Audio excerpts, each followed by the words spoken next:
Hey guys. Hold on, let me get some speakers up here.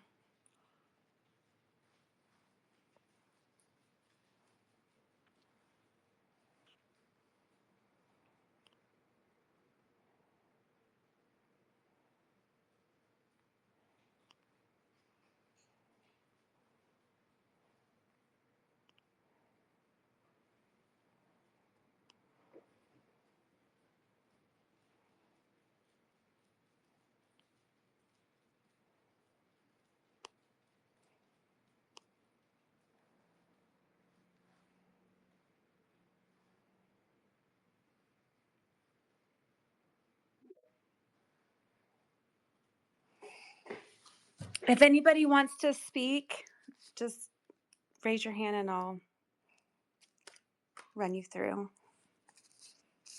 Oh, Hello, TamTam, and hello, yeah. everybody. Okay, hold on.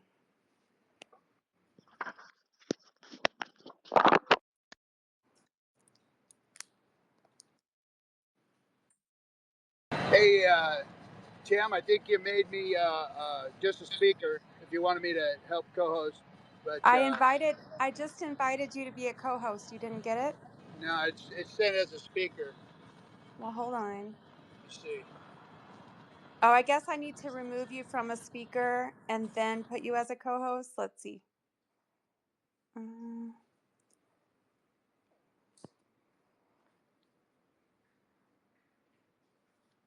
It says I invited you to be a co-host.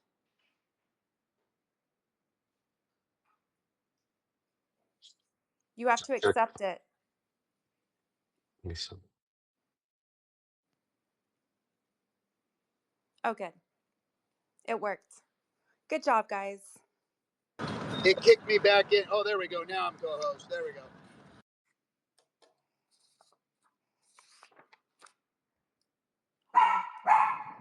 Can you hear me?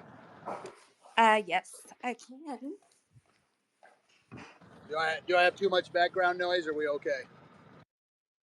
No, it's good. What's up, Shill Gates? TamTam, what's up? What's up? What's going on, RG3? How's it going, everybody? Good Hey, to see brother. everyone. Yeah. Ooh. TamTam invited me to come up, and I couldn't miss it. That is awesome. That means a lot to me. I felt bad the other night. I fell asleep when the first one you did. You You did? were like, can you please come? And I'm like fighting sleep, and I ended up, like, I don't even remember passing out. Before I forget, there is one new onboard. They don't feel comfortable talking quite yet. But at some point in this conversation, I told them that we would review their question. And that is, when they create their HEX stakes, is it important that they do it with their hardware wallet first, or does it really matter? It matters, and yes. Okay, can you just explain that to them briefly? Yes, when you generate a new wallet on a hardware wallet, right? You generate your seed words. Yes. And you stake to those seeds, you are connected to that account for the duration of the stake. So if you create those seeds on a browser-based extension like MetaMask or the like, that's a 12-word seed that's pretty much a lower security level than generating it from your hardware wallet. Because you can't go back in time and you can't separate from that account until the stake is finished, it is much better to stake from the account wallet. I recommend also applying a passphrase to that seed so that you actually get a much, much higher level of security when you do your stake. Think it through, commit for the duration on the account that you generated in your hardware wallet, please. Awesome. Thank you for that breakdown. And then do we have like a link that we can send them that gives them more detailed information on that? I think that Das Baum has made a video. I have an older video. Okay. We can give those links. Das Baum, if you have your link available as to the description of how that applies, please put it up in the chat. Do we have the ability to put things up in this? Yeah, I will post it in a reply here. Okay. Oh, perfect. I don't really know how to do that yet, but I guess I'll learn. Hello, everybody. So glad to see everybody here. It's Cairo from Reinvent Ideal. And I might have like some haters following me on the way in right here because I poked the wasp nest earlier with what went down today. Oh, which part? The whole Better P-die Bank. people and their, Oh, Better Bank and all that. So, yeah. didn't even pay attention to any of that. That's all right. We won't focus on any of that tonight. No big deal. If anything, it just gave you like some new entry prices to scoop up some more. I just bought a bunch of PLSX, so thank you to whoever Hey, just I caused that bought dump. I bought some HEX today, guys. I was so excited. Yeah. Thank you for the dump there, whoever did that. But yeah, I want to add to the security thing because I think it's important, and I feel like there's not enough education around this for newcomers or even people that have been around. It's very important, especially if you're dealing with large sums of money, to have a dedicated computer that you're only touching your crypto on and you're not connecting to a bunch of different websites with. So, like, ideally, what you would have is a clean computer that's a fresh install of Windows or even better, Linux. And you would only use that on one browser with no other browser extensions, no downloads on the computer, nothing like that. And you would just interact with PulseX and the staking platform. Yeah, those are really good, valid points. Thank you for mentioning that. It's the best and safest option, but please also be conscious about the cost of that. So you have the cheapest option that you can get is probably a $300 to $400 laptop. But if you only test out with $100 of crypto, it's probably not worth it to get the laptop right away. But I would say if you invest more than like 10K or so, or if it's like 3 to 6 months of living expenses that you throw into crypto, yeah, definitely get a crypto only laptop. And I also have a 3-part video series on my YouTube channel for that exact topic on how to install Windows, how to clean it, what hardware to get, and so on. I'm going to also post it as a reply here. The best and cheapest protection you can get is a hardware wallet, though. So if you're just playing around with like $1,000 or so, maybe up to a month or two of living expenses, you can get away with a hardware wallet, and that's the cheapest and best option to do. And after that, think about getting a crypto-only laptop. Also, if you are sharing your crypto on your normal PC, maybe your kids have access to it, your wife has access to it, or a friend or something, at the very, very least, use a separate profile for your browser, be it Chrome or Brave or Opera or whatever. A separate browser profile will already remove a lot of headaches for you, and then the hardware wallet will save you from all the other bullshit, mostly. Agree 100%.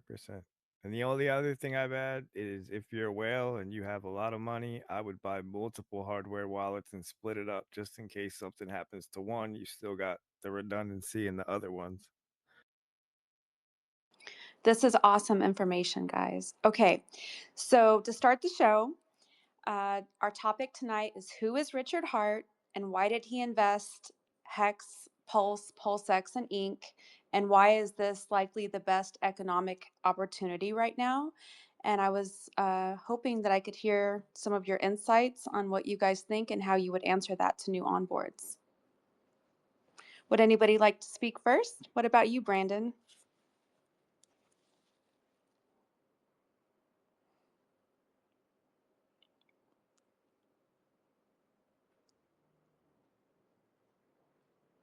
Okay, he's not a speaker right now. Anybody else wants to go at it?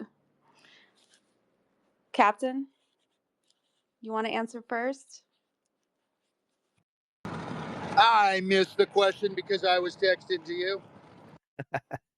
I said, who is Richard Hart and why did he invent the best economic opportunity of our lifetime, which is HEX, Pulse, PulseX, and Inc. And how do you explain that to new onboards?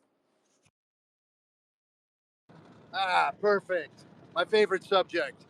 Well, first of all, the jolly man himself, Richard Hart, uh, to me appeared to be somebody who was actually trying to fix that which ailed crypto. And I hope I don't cut out right here. I'm going through a canyon.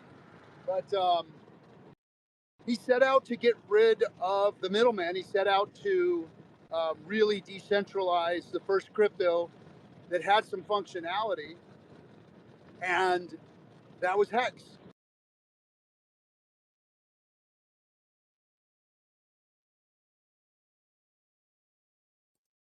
I think the canyon got him.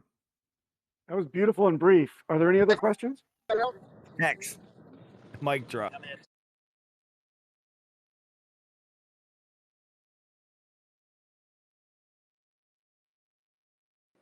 Okay, you're cutting out, so we're going to move on to someone else answering that question. Who wants to take over? Well, I have a unique perspective because I knew Richard before Hex and I didn't really know him during Hex. So I knew Richard.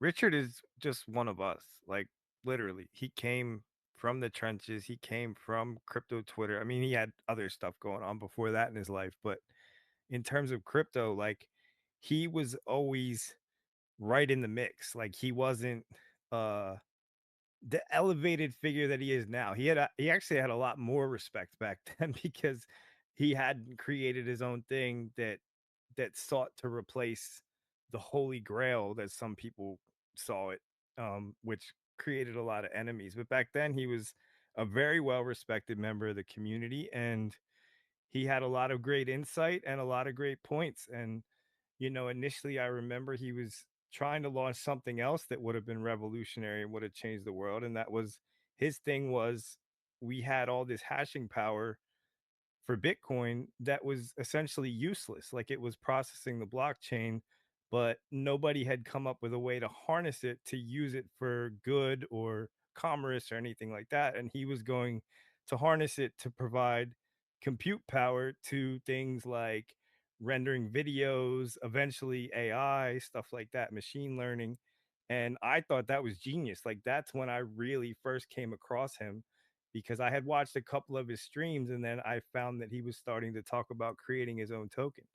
But yeah, Richard started as a Bitcoin maxi.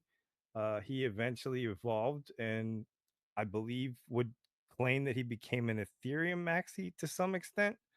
And then I think he realized the inefficiencies in a lot of these cryptocurrencies and decided to create his own, which was Hex.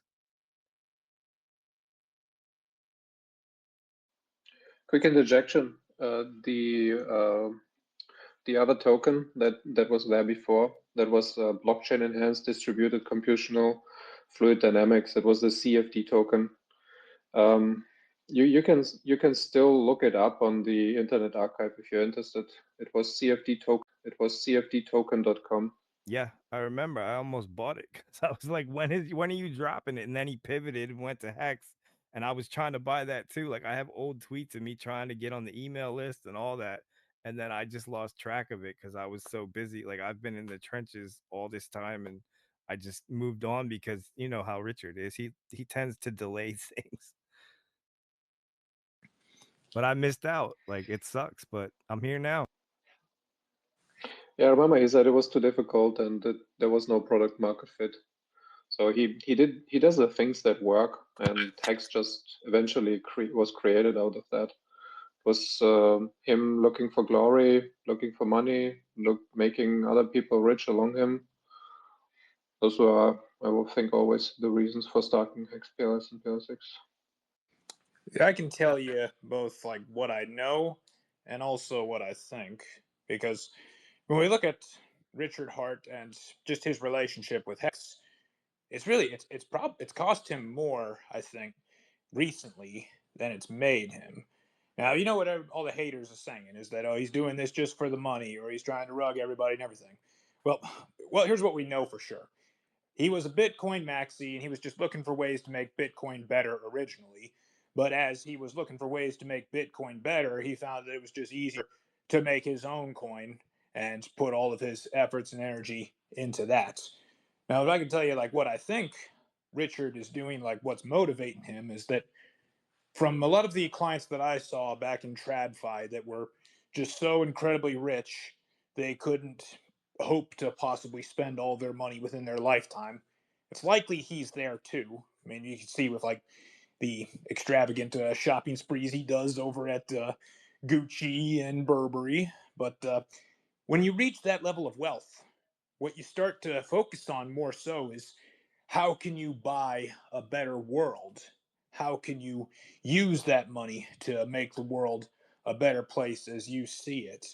And for a lot of like the uber wealthy that are in his position where they couldn't hope to spend all that money within their lifetimes, and yeah, don't have like any uh, family or kids or legacy going down your bloodline or anything, I think that he kind of sees what a lot of these other guys in his position are seeing, that we're going to be going not into like a K-shaped economy, but an I-shaped economy when the money printers get turned back on, but literally the have and the have-nots, because you have people that have assets, they're going to be the ones that make all the money and own everything, and then the people that don't have assets, they're going to have nothing.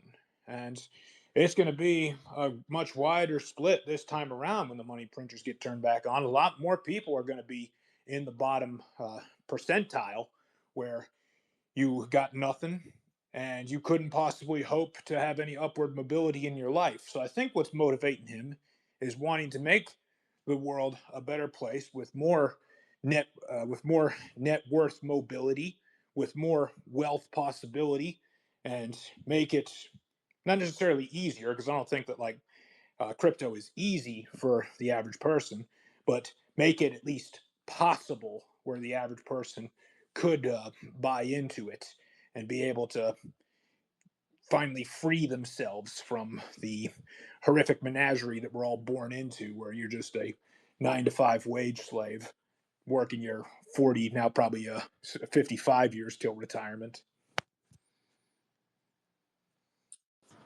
Nice. Absolutely. Am I back? Yes, Captain. Right on. Yeah, all very good points. Very good references on Richard. I too have known him for a very, very long time, or listened to him for a very long time, and gotten to know him real well personally, and through HEX here. But I think Richard is a brilliant visionary when it comes to crypto, and his vision sometimes outpaces process. So I think that's why we've always seen Richard take time to do things, and he comes up with something he wants to happen, and then starts getting that horse ready to go put in front of that cart, and that's why. And he's a perfectionist too. He likes things to be perfect and efficient. Efficiency, I've learned, is one of his keys. He really likes efficiency. So like I said, he was the first person to really say, I'm going to do something about DeFi. And while everybody else made kind of quasi DeFi protocols and things that may or may not have been exactly what DeFi should be, Richard went and did it with HEX. And that was proof of the pudding for me. And that's why I tell people, that when you're looking at DeFi, when you're looking at crypto, when you're looking at what it should be like, look at his HEX, look at what HEX is, read into it as deep as you can, because then you'll realize where Richard's coming from. That was his first protocol that he put on the board. And being true DeFi, it kind of tells you where Richard's at, what he's really doing. Because everybody new is going to put it in Google, and when they put his name in Google, they're going to get all kinds of crazy stuff. So that's what I always tell them to look for and to see. And then, of course, you're going to have to speak to all of the FUD that's out there. So that's what I tell new people. And then I also just update them on the garbage that they've tried to pin on them that doesn't exist. And again, I come from a personal perspective, where I've known all of this and been dealing with all this from the beginning, so I have the answers. So maybe we should talk about some of those things. I have a question for some of the Hex and even PulseChain OGs. Do you think that the other tokens and protocols were always part of the plan, or do you think it was an evolution that he came to over time? Like, was there a roadmap from the start, or was it something that he kind of just saw a need for and then ultimately created? I mean, we know that's why he created PulseChain because the Ethereum gas fees were so insane, but do you think a lot of this was part of a master plan? I want to believe. I think so, yeah. I think it was maybe not fully meshed out because a lot of the details were finalized on the way and during the sacrifice. But the whole idea of, yeah, we need the base money, then we need the experimental layer, then we need the DEX, then we need whatever comes after that, we need the wallet and so on. All those like basic ideas of the minimum requirements, the minimum viability for supporting a whole ecosystem, so for supporting basically a religion. I think that one was always there, but then the details, like I said, over time spaced out, and then he always didn't want to do those specific things as well. He said stuff like, yeah, if it comes to that, and we're gonna be stopped on Ethereum out due to gas issues or whatever, okay, then we'll have to fork, I guess, yeah. But it was always like, yeah, I know the ways to fix the issues later down the road if I have to, but I hope I don't have to do them because it would be easier to just stay on Ethereum, for example. But Yeah, turns out we went with he PulseChain. said that. He said that a few times. Remember, Doss, like in the early days, he said, "Yeah, we'll do our own thing if we have to." I remember him saying that, and even before Ethereum was becoming an issue, he would drop hints like that. So, I mean, I'm not a conspiracy theorist, but a lot of the stuff that he's put together here rhymes with somebody who's thought about it, and because he's such a visionary, because he sees things, into the future. Like, I mean, now I think we all can because of what he's built. But if you go hindsight and you look back, you go, yeah, he was just thinking ahead and looking ahead and going, there could be this, there could be that, so let's prepare for it, and we can do anything we want. And I think that's where he was. It just makes more Uh, sense. Like he's got a lot more control and like you said, can create it to a point where it's truly decentralized. Like one of my favorite things that he's created is PulseX because I love just being able to run it locally from my machine. Like I feel so empowered doing that and I don't really have that on other blockchains. There's one By other the aspect way, I wanted to talk to. Hold on a second, Josh. One thing I want to address, and that is we talked from the crypto and crypto user point of view, and the holder point of view, and the believer point of view. But I believe Richard has also been preparing and changing his worldview based on regulations and clarity and government rules, and also things that come through the SEC and witch hunting from the previous administration. He's always had to evolve based on that. So maybe he didn't have the will or the interest in doing this whole thing from the beginning because he knew in advance that it would open up a whole can of worms in terms of where regulation would come down on him. So he also had to prepare for that fight. It's a very multi-dimensional type of ecosystem that he made, and it has lots of pitfalls where it comes to regulation and things that could land him potentially in jail. Had to spend a lot of money on covering his back, both in the design and also in the defense when the SEC did come for him. He came out ahead, which is great, but what does that mean to where he could have gone should there have been no regulation back like in 2017, 2018? Yeah, 100, Papa. I mean, you remember, I mean, when he built HEX, he built it to fail the Howey test. I mean, when he launched it, like that, he was adamant about failing the Howey test, and also, I don't work for you, and your coins, your wallet, it's on you, not me. That was Yeah, no but he also expectations. but he also back then took a look at EOS and their penalty that they had to pay, and they could go about their own Yes. business. But little did he know that he would actually be scrutinized on a much higher degree. It was a completely different thing. Now he got off with paying no penalty, but it took 2.5 years to get through that whole wrangle. Yeah, and we knew at the time how HEX was built and how EOS was done. That, gosh, it was like a no-brainer that HEX, beat the pants off of what EOS did, and EOS only got a fine. I forget, it was like $35 million or something like that, and then they were back on track doing what they wanted to. By the way, in that context as well, so you're seeing crypto, PLS, PLSX, Inc., etc., as extensions of Afterthought, but he has said like 2 or 3 times that all of crypto, everything that he's doing in crypto, is actually just a side play. It's just he is up for bigger things. He wants to do longevity. He wants to do. He wants to improve the human race. He wants to help people in his vicinity, the people closest to him.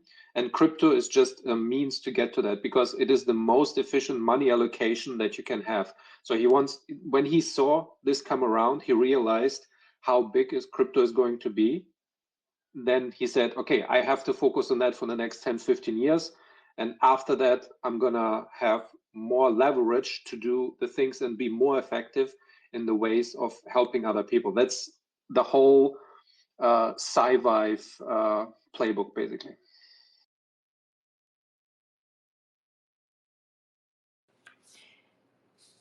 Yeah, I work in healthcare, and yet I've never come across anyone more passionate or ambitious to actually improve quality of life and longevity. I don't know a single doctor out there. I don't know a single investor. I don't know anyone in the healthcare field that is as passionate and as determined as he is. And that really blows my mind. And what I tell my onboards is that, Richard didn't build his assets to be just another crypto. Like RG said, he's a perfectionist, and he built them to outclass everything else out there: real estate, stocks, pensions, 401ks, Bitcoin, and even Ethereum. And his financial ecosystem allows you to literally become your own bank. And I didn't realize how important that concept was at the beginning when I first got into crypto, because until I got scammed twice and lost money and lost friends, I really had no clue what I was getting into. I followed all the wrong people. I thought that the influencers actually cared. I paid a ton of money in memberships. BitBoy, Tokenmetrics. I don't know. There was like 5 or 6 memberships that I paid for, and I trusted their calls. Most of them were paid to shill, and they didn't even believe in the projects they pushed. But at the time when you're new, you have no clue. Like, they seem so passionate and so into it. There was one time that I remember all of the influencers, I'm not going to even name names, but all of them basically pumped and dumped the same token. And I only knew that because I watched, because I'm a nerd, and instead of going out and having a social life for the last 5 years, all I've done is study and watch crypto and have it in my earbud when I'm working with patients. So I noticed that they were all pumping the same token. It was like they're all friends, and they all got in on this. And of course, we're all losing money left and right. And yeah, I lost a lot of money. I lost friendships. I learned some really hard lessons. And thank God I found Richard Hart. I mean, he had completely different energy. He was raw, he was direct, incredibly honest. I mean, just unbelievably honest. He never accepted any tips, and that was one thing that stood out to me. Was everyone made it seem to be that he was a scammer, but yet he is the only guy that wasn't accepting any money or bribes or tips. Even on his channel, you couldn't even tip him on his channel if you wanted to. And it's because he was already rich. He didn't need the money. Like, he really is in it for the right reasons. He genuinely wants to make the world a better place. If you read his books, his self-help books, which are free, I mean, you learn who the man really is. And that's why I'm all in. Like, I grew up with a very disciplined dad. He took me when I was 18 years old to open up my first Roth IRA. I've always maxed out my 401k. I've always bought real estate. I'm frugal. I drive a $500 car. I haven't went on a vacation in 5 years. I'm very disciplined. You drive a I've what? worked my butt off. What's that? You drive a what? Yeah, I drive a $500 car. Does it have a steering wheel? It sure does. Well, my dad's a mechanic, so he takes it's probably in better condition than your car, to be honest with you. He's always fiddling with it. Oh, But it's $500 from your dad. I get it. no, I'm saying five. Like, I drive a 2003 Ford Focus. Could I bought more money. I spent more money on HEX this month than I have ever on a car. Okay, but my point being is that I've been raised to be a good investor from very early on in my age, and I did everything the right way. I got a really good education. I have an excellent career.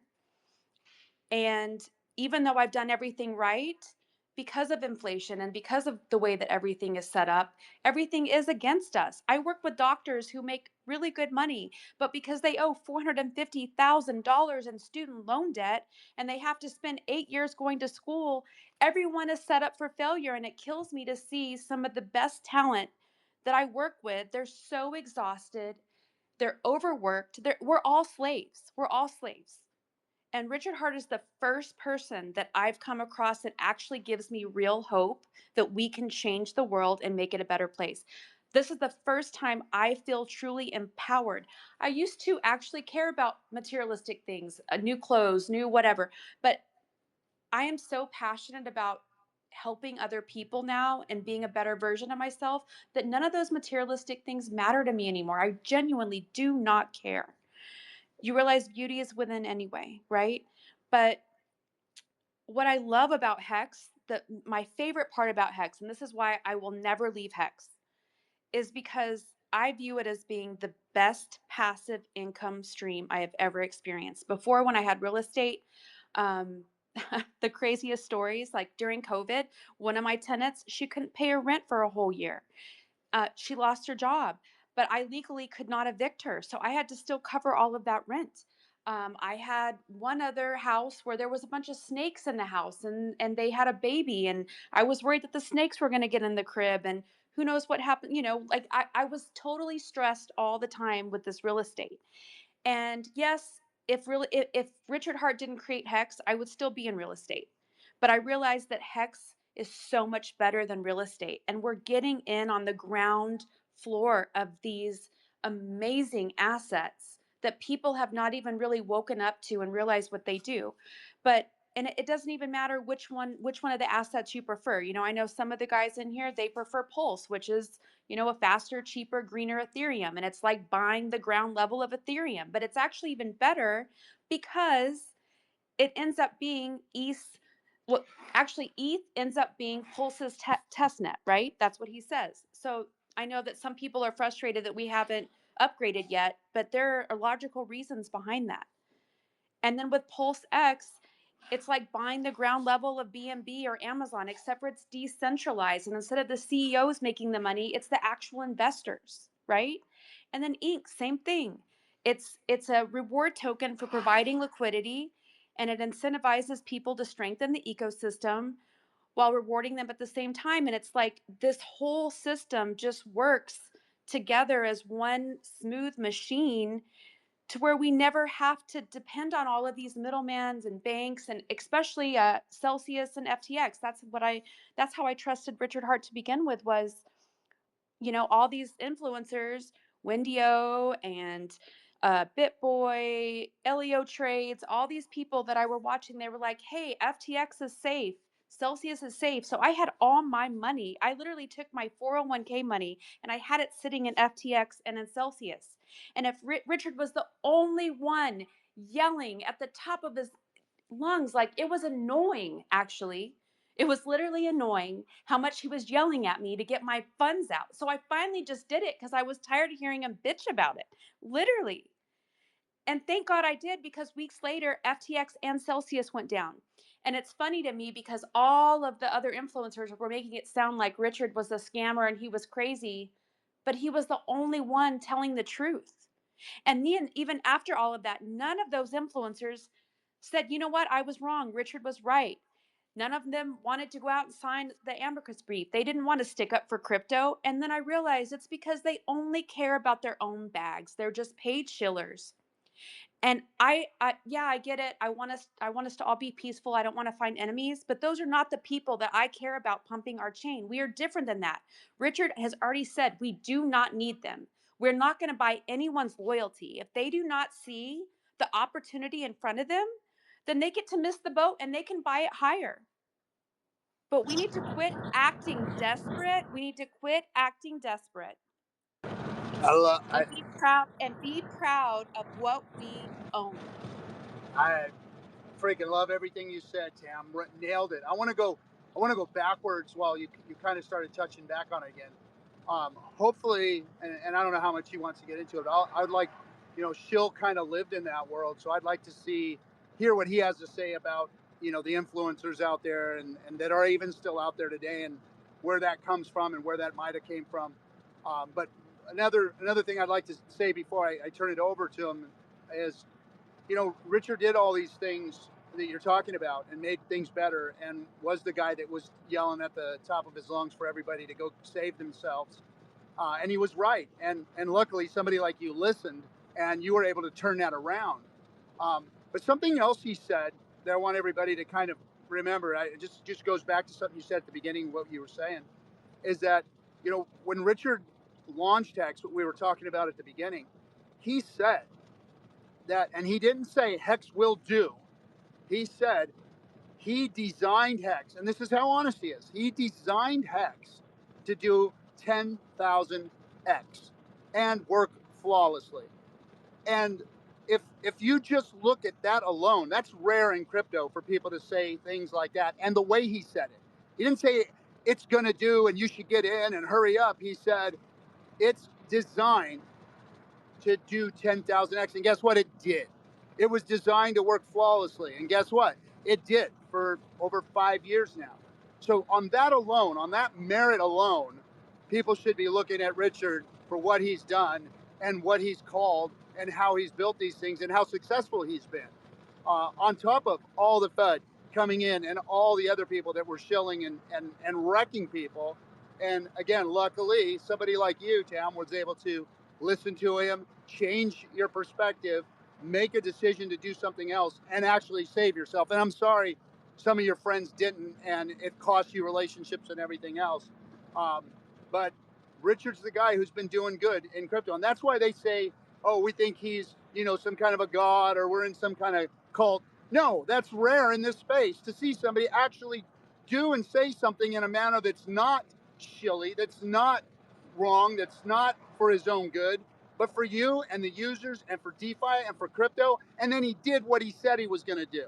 Right there, that alone goes, yeah, I should be listening to Richard Hart, not calling him a damn, not calling all of us who are speaking the good word of what he's done a bunch of freaking cult members, but actually people who are smart and understand what's really going on in this space versus all the other people that are out there with all the bunch of followers that are all shilling bullshit that's still to this wrecking people. And they've got nothing to say about all the crap that they brushed under the fucking rug since 2016, 17, all the crap that's been hurting people. None of them have apologized or told any of you they're going to make up for it, or maybe we've got a better way for you to do things. No, they're still shilling the next new shiny bullshit fucking object that is getting them paid and you wrecked.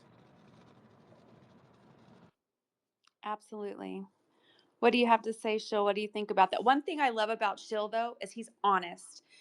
He's always honest when he's hired to do something, and he's so transparent. Well, that's what And I was even gonna though say. he's not getting pumped, I'm not talking about you when I was talking about No, all listen, of those people. most influencers are fucking scumbags, like Yeah. 100%. I know almost all of them, and like The biggest problem I always had, which is the problem that most of you guys have, is that they don't disclose what they're doing. It's all behind Exactly. closed doors. It's shady, Yeah. secretive pump and dump shit that's all coordinated to fuck people over. And that's what I've never done. I've always tried to be ethical. I sell advertisements like I'm like a billboard. If you have a project that you want to get noticed, you come to me, you give me a little bit of money, and I post it on my timeline. I don't act like it's the greatest thing ever created. I don't act like this is going to make you $1 million. I just say, hey, here's this thing. If you guys are interested, go buy it. Here's where you buy it. That's it. These other people And you know go, what? You are always advertising Hex for me for free because you well, believe in yeah. it. Like you make more Hex posts than I Well, do. that's the other argument, right? Whenever people get on my ass about me being paid to show things, first of all, a lot of them are just mad because I'm making money doing something I love. But beyond that, let's just be honest. We're all shilling something for profit, right? We talk about coins that we own, trying to get them to go up so that we can make money. That's all I do. But I try to do it in a way that's transparent. It's in my bio. I've been like this from the start. I'll never forget the first time a company approached me. I went to my followers. At that time, I was on my original account. I had about 50,000 followers on at Real Show Gates before it got suspended. And I had a poll. And I said, this project approached me to do marketing. They want to do a giveaway. It's a promotional giveaway. I'll be getting paid. Do you guys support me doing this or not? And it was like overwhelmingly yes. And ever since then, I've been a disclosed shill, and that was in 2016, 17. So like I've been doing this for 10 years and I've been trying to do it as ethically as possible and helping smaller people try to get exposure. But I've always been cognizant of the fact that there are people that trust what I say and that will buy things just because I post them. So I've always tried to do it in a way that was very transparent and not in like a shilly way like a crypto Wendio or a BitBoy did, because all their shit was undisclosed and they pretended like they absolutely loved it. And on the back end, they're getting paid tens of thousands of dollars to pretend that. And then they're being paid in the asset and are dumping it on all their followers when they buy after they tweet. That's fucked up. Like, I usually only accept stable coins or like native, like blue chips. I don't accept the coins that I promote because I don't want to end up dumping on my followers. No, I really appreciate that about you. And you've been you've been a huge advocate for our whole community, and I love that you're here. Well, I love you guys, and I'm so glad you finally started talking because I've been trying to get you to talk publicly forever because you're so good at it and you're so passionate. Yeah, he's been trying to get me to do a spaces or stream or something for how long now? I think a lot of you guys have. I appreciate that all of you guys believe in me. It means a lot. And after this bull run, we're getting you at least $1,000 car. Yes. 2006. I'll And pitch a in a couple vacation. hundred for that one. And a vacation.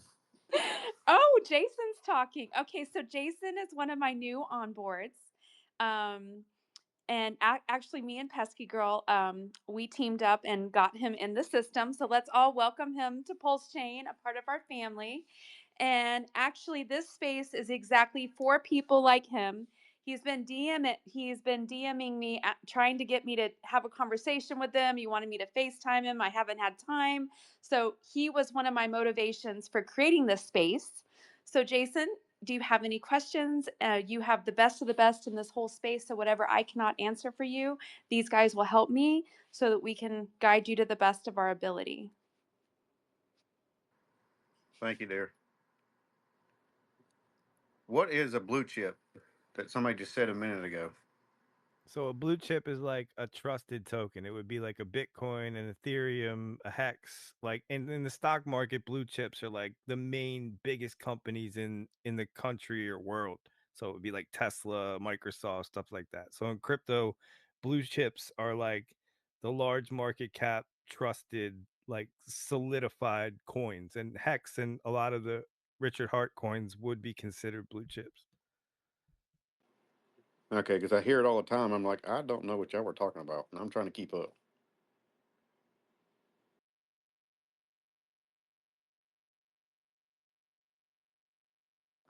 Danny's had his hand up for a long time. Sorry, Danny, I don't know who you are, but feel free to have the spotlight. Well, thank you. Thank you. I have a quick comment, 2 comments and a question.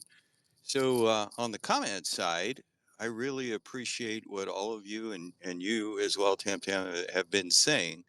And I think it is true of Richard Hart that he, at his own detriment, worked on principle.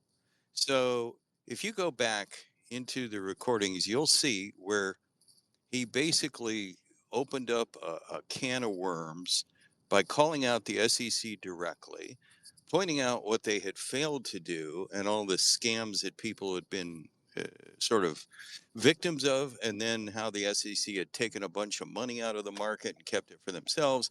And then he proceeded to contrast that with what he's done. I raised 27 million for charity, blah, blah, blah. What have you done, SEC? And it wasn't that much longer after that that the SEC targeted him. So that's thing number one. The guy works on principle, but so does the community that he's created. So very few of us in this community can say that after the sacrifice, we're just, incredibly wealthy now and everything else. But we also see that this thing was done a certain way and it was done fairly, and we have lots of hope for the future. But we so believe this that more than 44,000 of us actually doxed ourselves to sign the petition. The petition had something like 44,500 signatures. Every single one of them had to basically say, this is who I am. If the court needs me, I will put myself on record. Here's my phone number. Here's my address. And that's very rare in crypto. So that was my second thought. And I think that was inspired by Richard. In other words, he set the bar kind of high for this community. This community has kept in there. It obviously is not all about immediate short-term gratification and profit, because that isn't the way it's worked out so far. But we're very hopeful for the future. We built something great. Now, my next question, or my only question, is this. I have been sort of busy with my business for a while. I've been away, and I'm wondering if anybody has suggestions as to what is the best wallet for the Pulse ecosystem at this point in time. I think it may have changed based on, some things, but anybody that would want to make a recommendation. You mean best front end for your hardware wallet? Yes. I leave that to everybody's, I guess. I fluctuate between 3. Internet Money Wallet for front end stuff. That has some hangouts. OKX somewhat is possible to get the hooks right for the Trezor suite. And then MetaMask. So all 3 of those, but those are just skins for your hardware wallet. If you're using your hardware wallet, front ends will come and go, whatever works for you. And again, nowadays, because we don't have our glorious little logos and price feeds all matched up with these front end vendors, except for Internet Money Wallet, and even then, there's some kind of custom tokens that you have to add in, a bit of a pain in the ass. But even still, I use it in conjunction with the Block Explorer, both on the Ethereum side and on the PulseChain side, just to make sure that I know exactly what's in there at all times. Okay, and you mentioned OKX. That's a front end wallet. Yes, the OKX wallet. That was actually circulated around as an option as soon as Rabby went the way that they went. So they dropped us completely. You can't even add it as a custom RPC. So when that happened, someone suggested moving back to OKX wallet and that they had improvements. And sure enough, it really does. It has PulseChain as native. Ah, okay. And does it seem to? I'm sorry, I have to interject. Go ahead. That is not true. Okay. You can still use Rabby Wallet with custom RPC. I'm still using it today. I tried a newer one on Chrome. I had some issues, but I'll trust that's also one that could be a contender then. I'll acquiesce to Das Baum's analysis, and I'll say that Rabby is also possible. Papa, which one do you think just generally overall shows the most accurate pricing and all your assets and all the crazy things, the P-dies and the little, all these little things? Well, I wouldn't rely on any of them for pricing. The thing that I like is an actual a portfolio tracker, one that was built for our ecosystem. For example, Pulse charts, I really love. So if I want to see pricing, actually, none of these things should be depended on for pricing because we don't have a really good oracle. They're dragging them off of different exchanges and different second hops from oracles. Also, PulseX is the way to really find out if you have a price. I would go to the actual DEX, especially the one that Richard runs. You've got other DEXs and DEX aggregators also on our chain. I would never depend on the wallet itself for a price guarantee. Okay. That's my I feeling. agree with Papa. Everyone else has other ideas. Das Baum definitely has a different idea. Go ahead, Das. No, I agree with you. You should actually. I'll give it one more point. You should not rely on one single source. You should just use multiple, just to make sure that the data you receive is actually correct. The more sources you use, so you look at 2 websites, maybe you look at the DEX, and you also have the information in your wallet. That's, I think, the way to go. However, the one wallet that is showing the most consistent information is currently Internet Money wallet, internetmoney.io wallet. I would not recommend to try and stay with one wallet though, because we used to do that in the past, and it was metamask.io. It was the perfect wallet. It worked for everything. It was easy to get onto any app and so on. But now it's just broken for a lot of stuff. It's a pain in the ass. There's a lot of bugs. They stopped support displaying tokens and so on for PulseChain, which used to work but doesn't completely work anymore. It's a pain in the ass. There are wallets that work, and then they suddenly cannot work anymore. So you should use what is currently working best for you, and just adjust in the future if something changes. The wallets that we suggest currently in the PulseChain Telegram are internetmoney.io, the pulsewallet.org, OKX wallet, Rabby.io, getaurox.com, and then MetaMask if you really want to have the base experience, because that's the only one that can currently connect to go.hex.com, but we'd rather you not use it. Is there a scanner, like a pulse scan, or I know there was Otter, but is there one of those that works the best, would you say, when it comes to a crawler, so you can see all the stuff that's happened on your wallet? Yeah, the one that works the best is Otter, because that one's connecting directly to the RPC, so that is giving you on-chain data. The second best is the scan.pulsechain.com. Well, that one is an indexed one, so that one has more details and has more data, which you can access, but it's also not direct data, so it's still secondary data. Okay. And Thanks also, so much. Das Baum, have you taken a look at the new iteration of the Block Explorer, which is updated, independently done, but within our community? I think it's scan.pulsechain.box, B-O-X, is that correct? I think that it's still syncing. I'm not sure if it's a new URL or if it's the old one, because I've seen the block backup. Is that the one you're talking about? No, it's not the old. It's not the old. It says old in the actual URL. Now this one is done by Famous and his team, and it's I believe it's scan.pulsechain.box. Is that V like Victor OX, Papa? No, B as in boy, OX. Oh, okay. No, I guess I don't know that one yet. So I have to say though that a lot of the block explorers that came out and that I've seen pop up, they weren't actually new explorers, but they were just piggybacking on scan.pulsechain.com. So I would have to check out how the new one works, because the infrastructure is super expensive for explorers. To do the indexing, you need like a lot of server hardware, and it costs thousands and thousands of dollars per month. Hundreds of thousands actually to run them. And the RPC is more streamlined and less cost effective. Okay, well, Is there let a way me to let get me a jump list in of all here what real y'all quick talked with about? my galaxy brains. We've got, this space is designed and built for newer people, and those are some explain to folks and try and everybody kind of suss out the details a little bit about what an explorer is and what these things actually do and mean to the users, so that they're not just hearing, oh, you got an explorer, you got to look at the explorer and blah blah blah. What is it?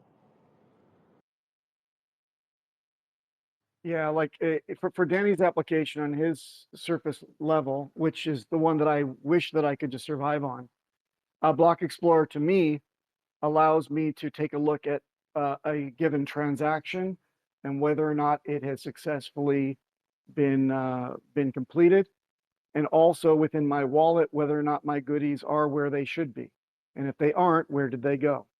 So this is kind of like your navigation tool. It is supposed to be synced up with the blockchain itself, so all the data is up to date. But sometimes it has to, it lags if it's new, and it has to index all of the transactions from the beginning of the blockchain all the way until now. But once it is synced, it should be a ledger of all of the transactions everywhere in the blockchain, and you can query it easily to see where your goodies are. Yeah, let me jump in and kind of give the new people a use case or a reason why, and a fix, and it saves you from a security risk too. And here's what happens. So when we're moving around these different wallets, and we're talking about, hey, yeah, use OKX, hey, yeah, use Internet Money Wallet. Sometimes when you're moving around and using these wallets and activating them with your Trezor, with your hardware device, which is basically where your seed phrases really are, where your pass keys are for your crypto, which is what we talk about when we talk about security and putting them on a hardware wallet, is securing them there and not on one of these soft wallets that we call them.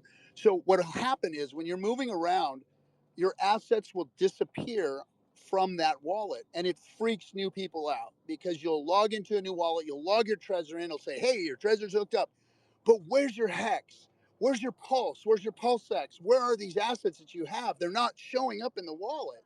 And that's a big problem people get. And I've actually had somebody get phished and hacked because they freaked out, they panicked, they didn't call the right people, they searched in Telegram and said, hey, my assets aren't in my wallet, I need some help, can somebody help me? And then bam, they all of a sudden they get a MetaMask help desk is here to help you. Let's put this in and here's a website to go to, and boom, all of a sudden they're entering their seed phrases in, thinking they're getting their assets back, and somebody's actually stealing those assets from you. So that's kind of how that situation will explode on you as a new user. What the Block Explorer does is it allows you to put in your address, and you can go in and see where those tokens exist in your on the blockchain, and they're really there. And then you got to go in, and what you got to do with these wallets is once you've found the assets on the Block Explorer, then you're going to take the contract address, which is the marker or the calling card for that asset, and when you go back to that wallet is going to say add an asset. So you're going to go add that asset. It's going to ask you for the contract address. You're going to plug the contract address into the wallet. The wallet's going to say, okay, you want to add this token, and you verify that that's the token, you add it, and boom, your assets pop up into your wallet. So that's why these things are important, and why new users need to understand what a Block Explorer is for and what some of these tools are for, is for you to mitigate those little issues that you're going to run into along the way, so that you don't freak out and don't get phished and don't cause yourself problems. You need to know and understand how and why to use these things. And if people and seed to people in our community to make some videos, because you know a lot of people are visual learners, and the more updated videos that we can have, and then as these conversations come up, we can link them, and that way that's a little bit of homework for them to do. Jason, you've got your hand up again. Go ahead.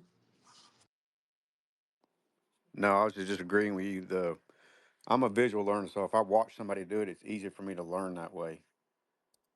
And piggyback on Captain is as far as the hard wallet, is Treasure the only one y'all recommend, or is there others that y'all recommend as well? I'm just privy to Treasure, so that's why I say it. But it's my wallet of choice and the only one I use. And I got Papa B. Yep, me too. Quick, before, I just want to tell everybody, thank you for having me on, Tam. Thanks for doing this. Thanks for having me on. I am pulling up to my fishing spot. I'm getting on a boat. I'm going to Mexico for a couple of days. I need some break, rest, and relaxation from pumping y'all's bags all damn week and sweating for you. But thanks again for having me. There's smarter guys than me in here, so they can take good care of you. Have a great one, everybody. Thanks for having me, Tam. See you guys. Later, Thank you. Have bro. a great time. Bye. This is one topic where Papa and me disagree on. I'm thinking both are fine, Ledger and Trezor, because both have bullshit on them that doesn't need to be there. And the perfect wallet that doesn't have any bullshit at all doesn't exist, unfortunately. I I would, think I would, I you're would, I fine to would, use no, whichever you prefer. I would tend to agree with you, but I would lean over toward the Trezor side, just because I don't believe. I think with modification and using it just the right way, the Ledger is absolutely on par with Trezor. But I just don't like the philosophy of the company in terms of how they clean up from issues, black eyes in the public, how they say, no, you know what, we'll do better next time. I don't like that attitude. I also don't like things held in memory like passphrases. I like things to remain outside of the control of the company completely, and that's why I just give the edge to Trezor. But the most important thing is when somebody comes to you and says, "Oh, what other hardware wallets are out there that I should consider?" This ain't Consumer Reports. This is not, hey, I should learn more about what these cars are that are released now and go to all the dealerships and go test drive them. It's not that type of market. What you need is a Schlage lock or a Yale lock on your front door to keep the bad guys out now. Go ahead and get a Schlage lock. You know that the manufacturer has, a certain degree of reputation. They haven't screwed over their customers by leaking any skeleton keys out to bad guys that come and steal your goodies from your house. We know this. So put the fucking lock on your front door, Trezor or Ledger. Get that done now, and then kind of grow into it and decide if you want to have a Ring doorbell system, or you want to have motion detectors in your outer perimeter, or you want to get an attack dog, or you want to get gun turrets. Really, right now, you need that bolt on your front door minimum. Agree. And to add one more parable to that one. Crypto is like driving a car. If you drive without a driver's license, without having any lessons, any knowledge at all about how the basics work, you're gonna put that car into the next tree. But if you take the time and you prepare yourself a little bit, you learn the basics, you learn how the motor works. You need some gas, you know which pedal to press, you know how the steering wheel works, you know how to use the blinker and so on, you know how to refuel the oil every now and then. Once you know those basics, you're good to go. Like the best protection against any scam, any issues down the line is just knowledge. It's the basic knowledge that you need to acquire. Basically, you're driving through a very complex roadmap of economical finance, I don't know, whatever you might call it, and you are using the vehicle of software and hardware wallets at your disposal. So you better learn how to use them properly. There are lots of resources. Yeah, I'm gonna self-show, check my channel. I make it very easy to explain the basics from the ground up and make it easy and accessible for you to understand them. So just learn the basics.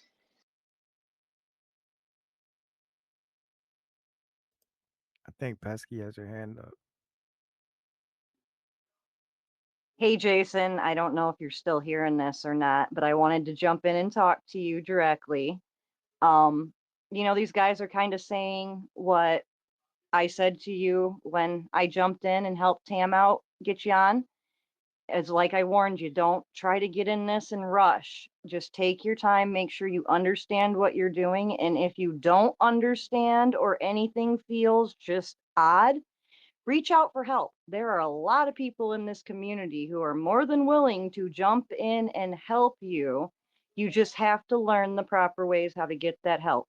And yes, we all don't want to miss the train, but more people lose money by rushing than taking time.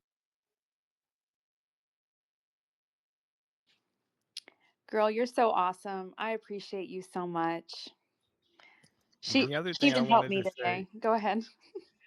oh no, I wanted to say it while he was still here, but he left. But there are some amazing resources on YouTube. I didn't know.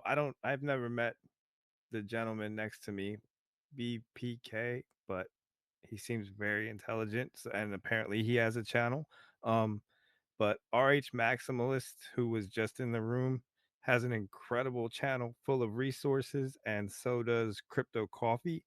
I'm sure there's a bunch more, and you guys can shout them all out. But I know when I first came here, I've been in crypto for 10 years, so I got up to speed a little quicker. But watching their videos really helped me understand this whole ecosystem and what the best wallets to use were, like in terms of the browser wallets and stuff. I knew hardware wallets, but I didn't know what PulseChain worked on, so I had to learn all that stuff.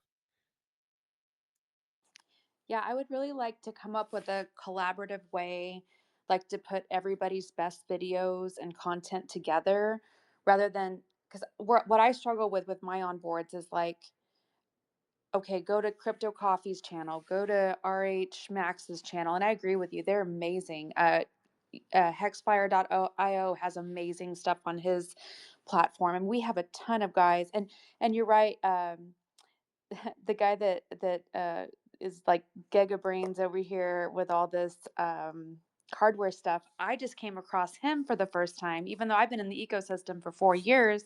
I just came across him because I was watching the PulseChain conference, and he did this amazing demonstration on security measures, and I just so happened to be watching it, and I came across him, and then I started looking him up, and I was like, oh, I guess he used to be really involved with all of Richard Hart's original Telegram channels.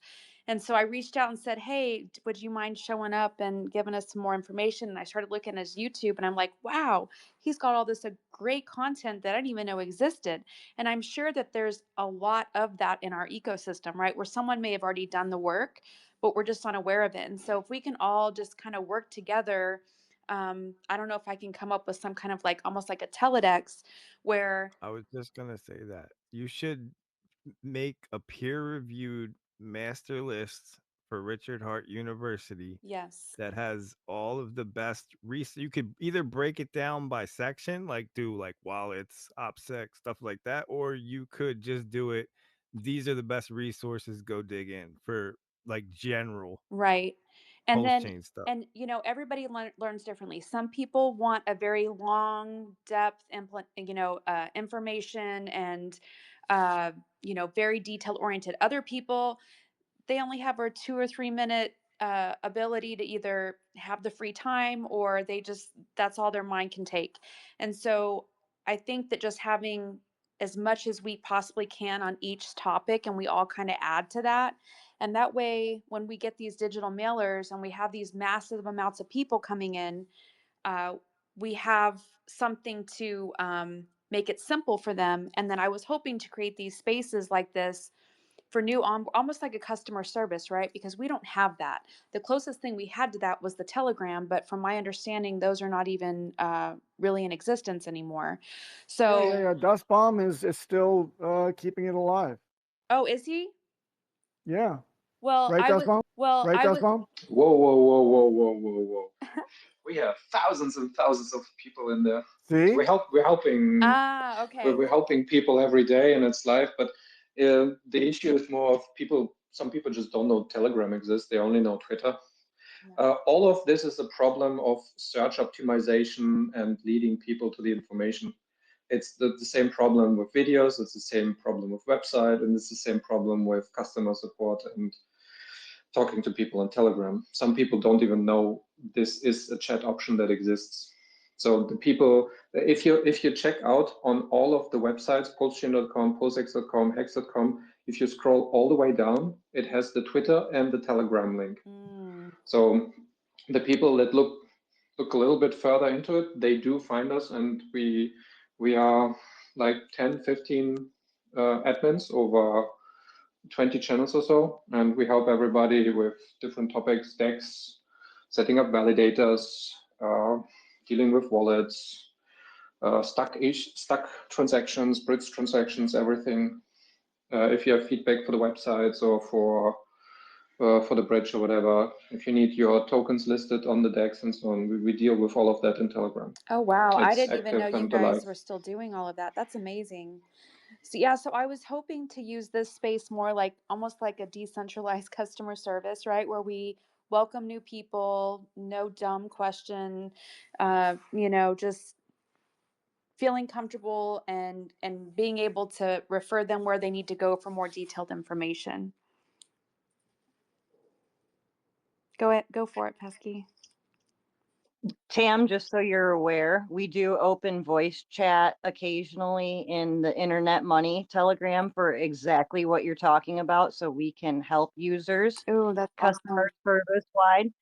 I am going to focus on opening that more, just to have it open for anyone to jump in, ask questions if they don't want to type it out, whatever to have it. But yes, Telegram is where I have learned everything I've taught you from amazing people like Das Bomb and the admins from the main 3 chats, as well as the admins from Internet Money have taught me everything almost, just because I learn differently and I've learned better from them than other people who have tried to teach me.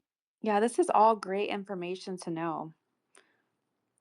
I love that we're all collaborating about this. And if any of you guys have any other great ideas, I mean, I'm a little short on time every week because I'm working 6-day work weeks, but I That's because you need a vacation.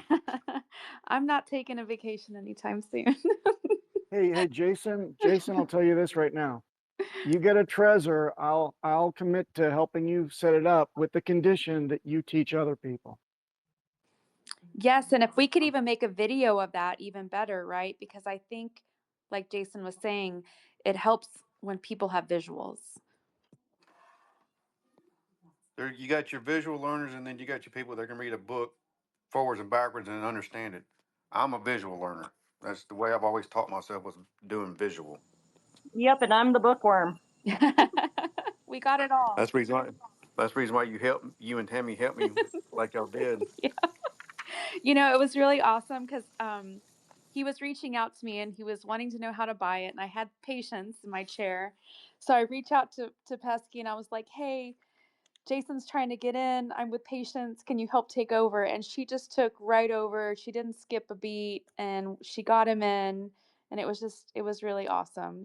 It was great teamwork. And it just makes you realize that, decentralized finance can actually have the best customer service,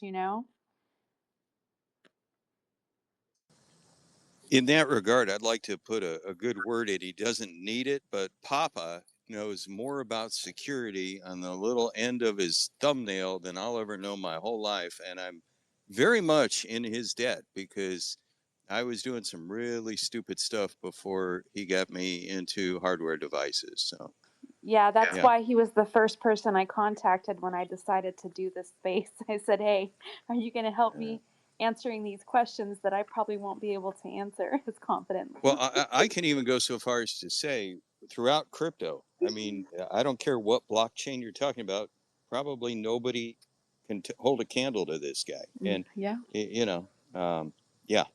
All That's right, all all I'll right. say. The check is in the mail. The check is in the mail. I was gonna say, Tam, you're coming with me on the next HEX security panel when I'm in between Das and Papa. Yes, me. Oh yeah, I forget you were on that panel. You did so awesome. I was so proud of you. You nailed it. You guys all nailed it. That's the great part about our community is that we do have the best of the best. And I can honestly say that because I have been in every other ecosystem. I owned 200 tokens before I went and put everything just into Hex. So I was always trying to juggle because I thought, okay, I was the girl of diversification and everything in my life, right? Stocks, real estate, crypto. I thought, well, if I just buy a little bit of everything, if just one or two things hit it well, then I'm good. And and then after everything went down with FTX and Celsius, and I almost lost everything, it was a big eye opener for me. And then that's really what made me so convicted on Richard Hart. And then I watched every single stream of his. I mean, I read all of his books, listened to all of his books. I mean, I just studied the heck out of that guy. And I went all in. I put my 401k in. I sold my real estate. I sold every single crypto asset that I had. And, people, they're surprised when I tell them that I'm all in Hex, but it's not that I don't believe in PulseX, or Inc. I absolutely do. I see it as all one asset, to be honest with you. So I don't think it matters which one you hold because of Hart's Law. But for me, rather than owning 5 tokens and having all this width to juggle with, I prefer to go long and more deep. And so because I was already conditioned to have a 401k, I was comfortable with my money being locked up, even in real estate. I like that. I feel like it protects me. And it's what I'm personally more comfortable with. I like the idea that I will have passive income for the rest of my life as long as I, stick to my plan and follow through with it. I'm just very spoiled with Hex. I like that it's a stake it and forget it kind of thing. And it's the lifestyle that I really enjoy. Like right now, I wouldn't be able to be connecting with you guys or connecting with new onboards or my family. My father has cancer and he comes over and we have dinner a lot and I try to spend a lot of time with them. But before that, when I was trying to juggle so many different tokens and ecosystems, I was just exhausted all the time. I was always looking at charts. I was always studying about the newest, latest token. And, you just realize that that is not quality of life, at least to me. Now I have time to work out. I have time to cook. I have time to, like I said, spend time with my family. And it's more about connections now. And that's what Hex provides for me. And I like to keep it simple. I actually started buying Hex in July of 2021 at 14 cents. And I bought it all the way up to 46 cents. And that's when I locked my 401k in there. So, of course, um, when you see the prices drop, you've never been in crypto before and you see it drop, it was surprising to me that, and Shill will tell you because even when so much FUD was coming out and I had just met him, I had no fear in nothing. Like my intuition has just told me Richard Hart is the one. I've never been so sure about anyone in my entire life. And I've never lost a bit of sleep knowing that my money is locked in, long term in Hex. I still make new 15-year stakes every time I get paid. And I feel very fortunate that I've had the second opportunity to get in at these prices so that I can, get my dollar cost averaging to lower, right? Because again, 14 to 46 cents, I wasn't getting very many units. Um, but I literally go into work every day, 6-day work weeks with the biggest smile on my face, knowing the opportunity that I have. And it becomes contagious, right? Like everyone's asking me, why are you so happy? Why is, like, what's up with you? And it gives me the opportunity to talk about Hex, right? Hey, this is an opportunity of a lifetime. And I have literally every single person that I love in this ecosystem. My family, my friends, my coworkers, my colleagues, my dad, he's always very conservative. And he's like, why would you get your bosses in? If this doesn't work out, now you're going to mess up your job. And I got my boss in at the bottom with HEX. I mean, he put in $540,000. And so I mean, yeah, I believe in this wholeheartedly. I'm willing to put my entire reputation on the line, my children's future, my future, and I'm not selling anybody anything. This is just what research I have done. It's what I believe in, and it's what my instinct tells me to do.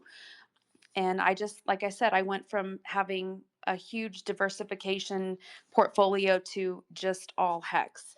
And that's just what feels right to me. But like I said, I don't think it really matters. If you go with Pulse or PulseX or Inc, I think they're all going to kill it. I think it's really Richard Hart that I'm putting my money on, because I've never seen anyone in my life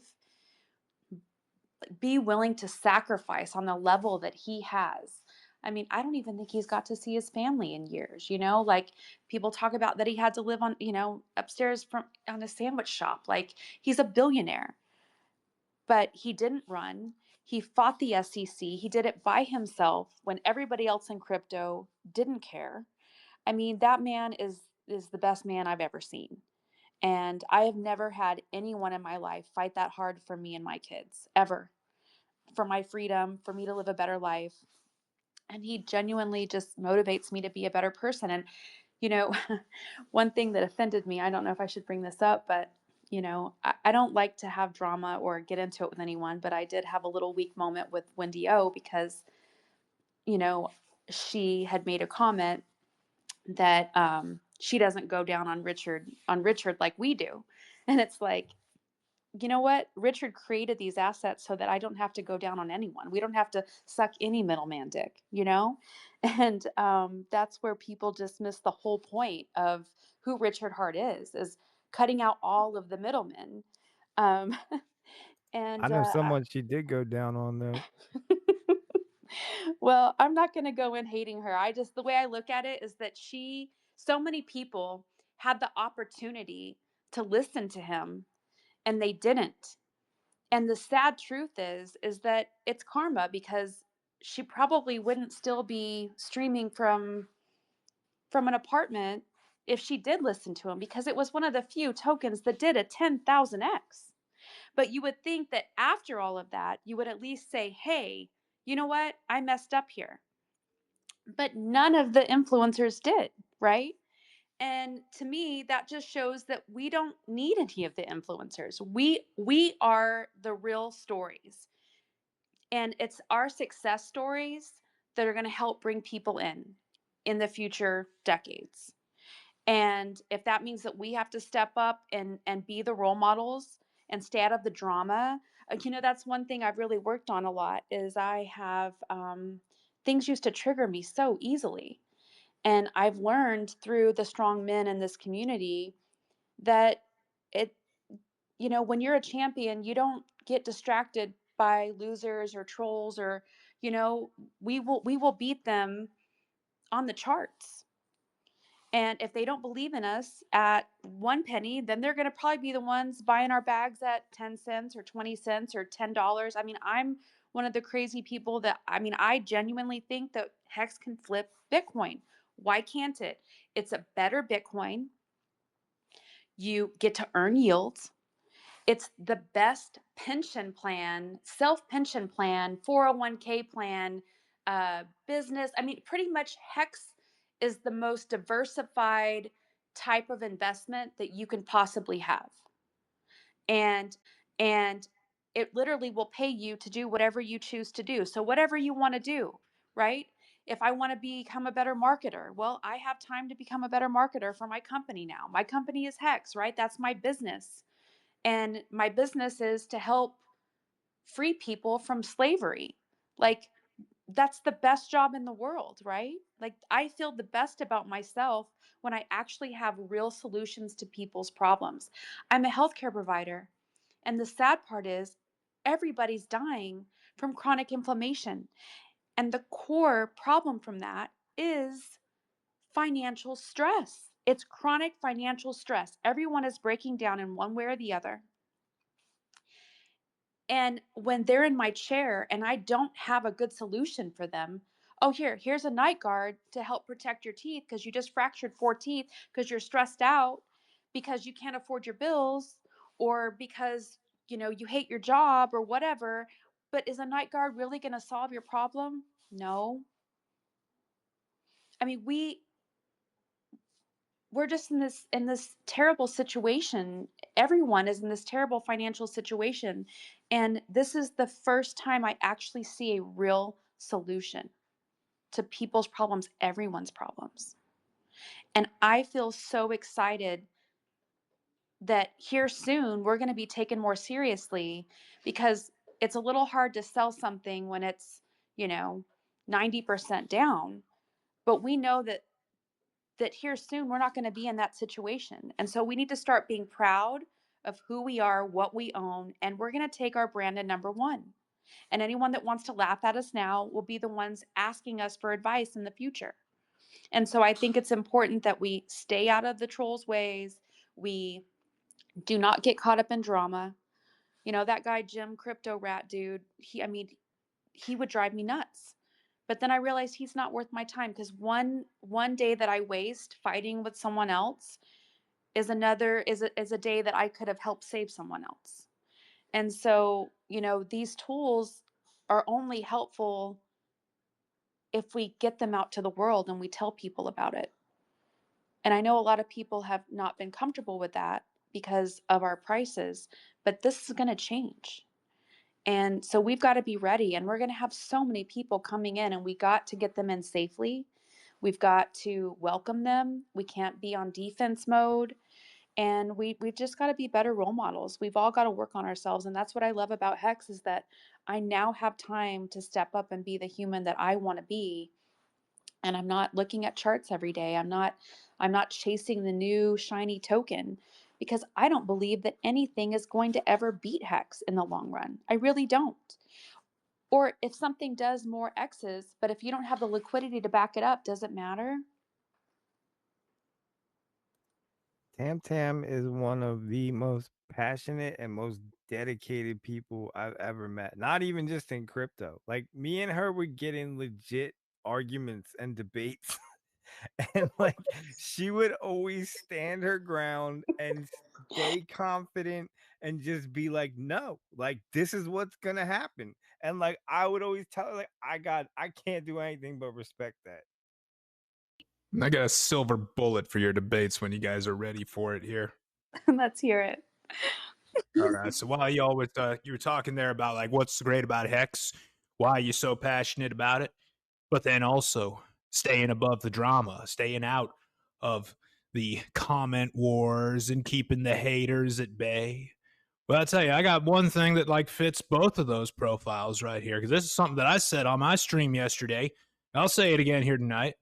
It's something that I've always used to end the arguments with people on Twitter, because there is no argument against this. And this is something that if you understand this will give you like all the conviction that you're ever going to need to continue to hodl in HEX. When you understand what this phrase here means, and when you say it with conviction, you understand that this is the most true thing that we can say about HEX that we can't say about most other cryptos. And that's this. HEX is the only yield-bearing asset that is not somebody else's liability. Let me repeat that again. HEX is the only yield-bearing asset that is not someone else's liability. We used to say, well, HEX is like a blockchain CD. Really, that's not a very fitting analogy or metaphor for what HEX is, because a CD is a liability of the bank. They're liable for paying that. Who's liable for paying you your HEX?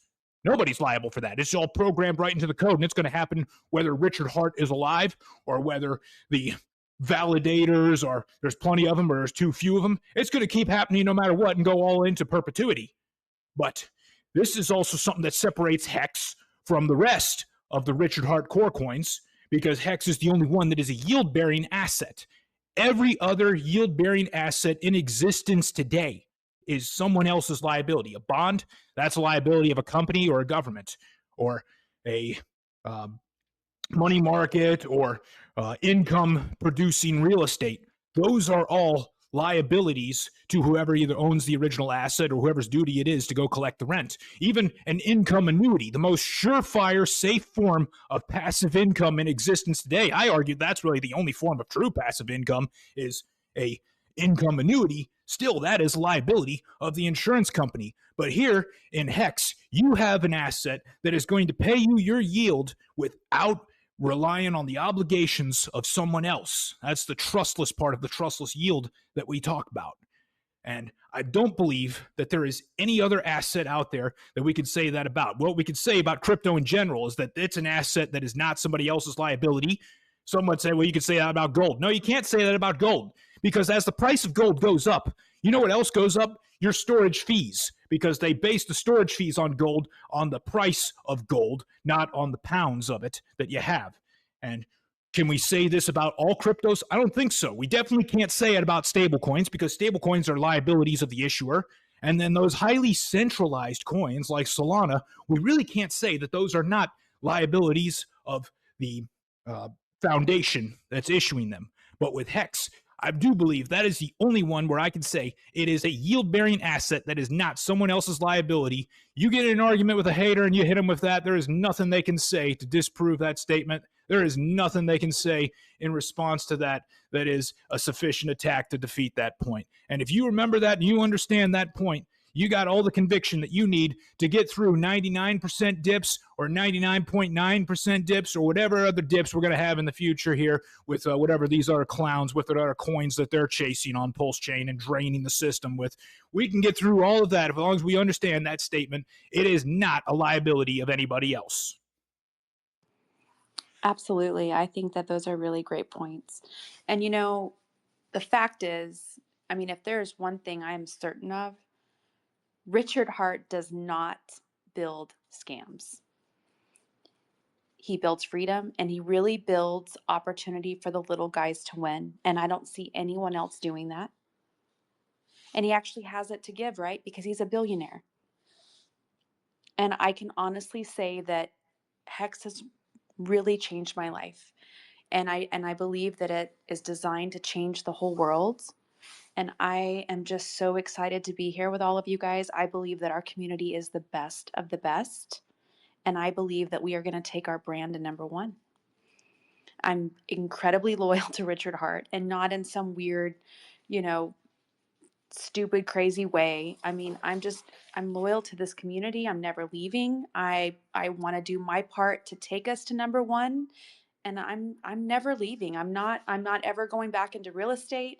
I'm not going to try to sell the top and go chase something else. I believe that we are on the ground zero level of this asset, and I'm never leaving HEX. Like I'm in it to win it.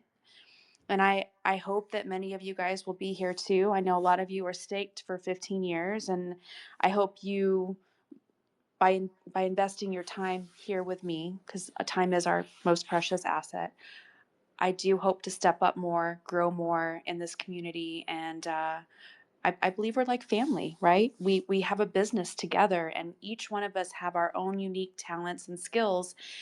And eventually, when I get to pull back to part-time, I'm going to have more time to strengthen my skills. And that's what I really look forward to. I'm really excited to do great things with you guys. I'm really pumped that St. Wolf is in here. I thought he would be sleeping. He probably is half asleep right now. But the fact that he showed up, that means a lot to me. That's really cool. He's another huge mentor of mine. I learned so much from him, and his TA is so fire. If you guys don't watch his channel, everyone should be watching St. Wolf. Jason, you definitely got to follow him.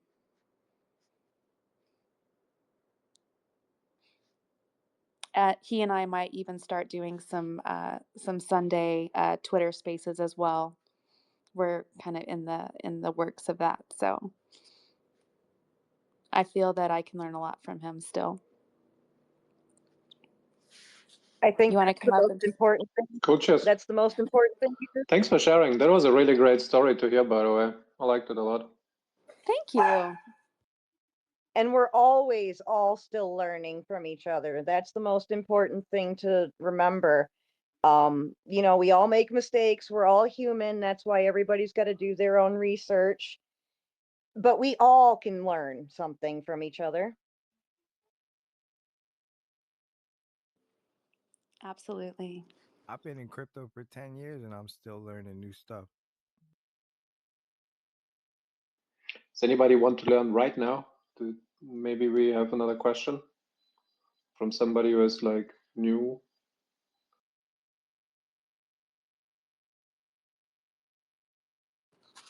Yes, anyone that wants to come up and speak, please feel welcome.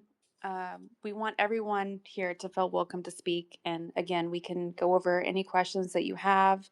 I know what it's like to feel new, and that's why I'm here. So, Yeah, particularly anybody that has got some bearish feelings or has some bearish sentiments that they would like for me to kill. no bearish comments in this chat. Or No, if not you do so think much of like that, something, but like, and especially a question that might help other people, just write it to Tam, DM it to her, and then we can just answer it for everybody in the next. Yes, that's a great idea. So for people that didn't feel comfortable talking or that aren't able to make it during the live discussions, please send me your messages of questions, and then we know what topics to cover for the next week, because we're going to do these every week. And I hope this becomes kind of like the go-to welcoming hub for new onboards. At least people that want to talk and ask questions. And if you guys have any suggestions for me, again, I'm learning. I'm in the medical field, so I've never hosted spaces before. This is my second time, so definitely give me some advice if you have any. or maybe anybody out there that's like heard some piece of FUD that they're just not sure about, or they're worried about something and they're looking for reassurance that you are doing the right thing by hodling these assets. If you got something like that here, maybe we kind of treat this as like I don't know, Hexicans Anonymous in that sense. Like, hey, I'm worried about this or I'm worried about that, because we're here to support each other. And I've got stacks upon stacks upon stacks of charts and data that can give you the conviction that you need. And for anyone that might live in the Midwest that doesn't want us to do this online, I'm going to be starting meetups in person. I'm going to try and get them spread so everybody has a face-to-face option to come and ask questions as well. I love that. That's awesome.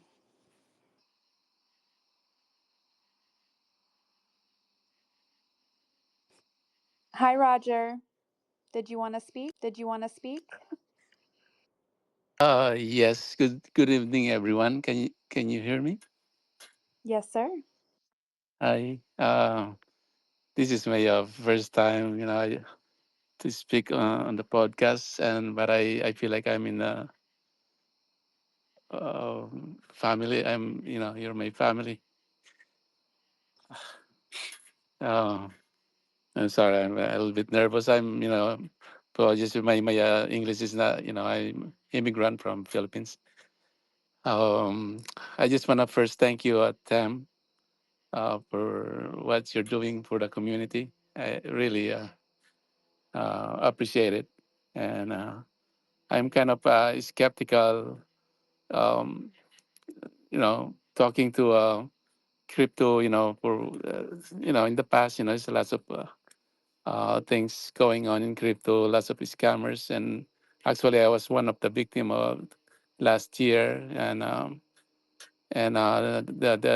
they took our money. I trusted a friend, and the company that we invested in NFT closed down. So he wasn't my friend. He was trying to help me, and that during my crisis, when my wife was sick. But my wife, by the way, was a nurse also.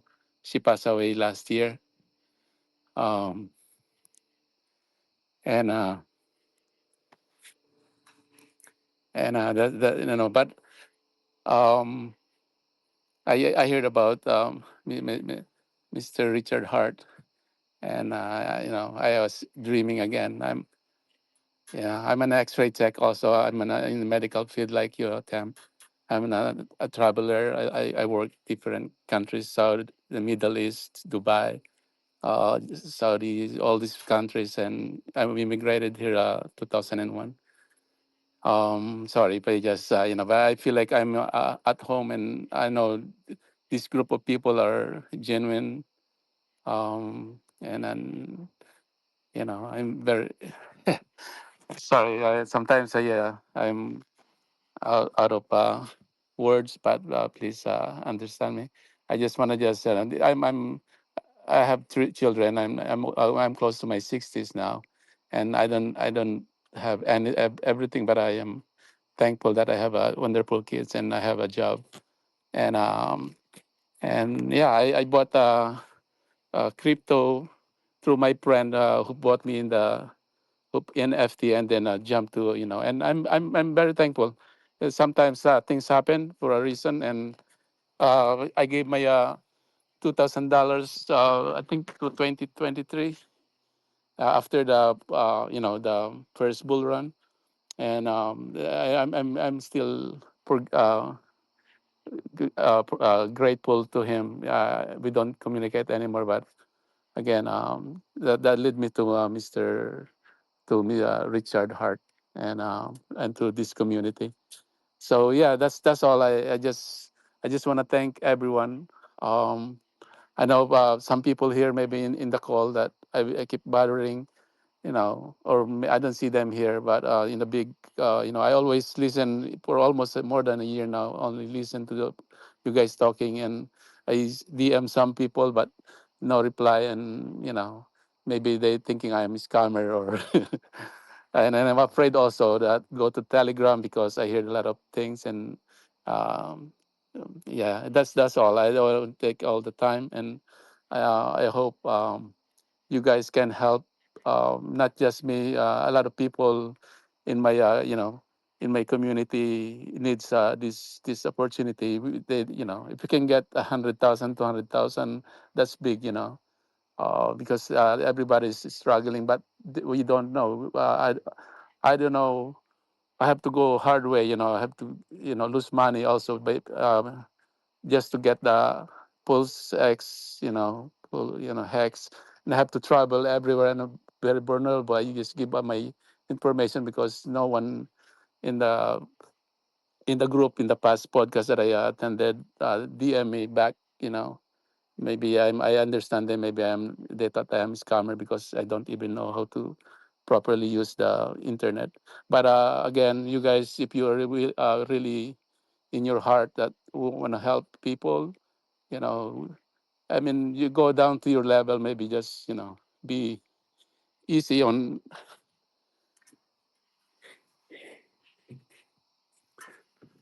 sorry, easy on them, and maybe just have more patience because everybody's struggling. Yeah, Roger, thank you. Sorry. no, you know what? You just made my night. And this is what I want to have these spaces for, is exactly for people like you. And don't ever feel uncomfortable to come up here and speak.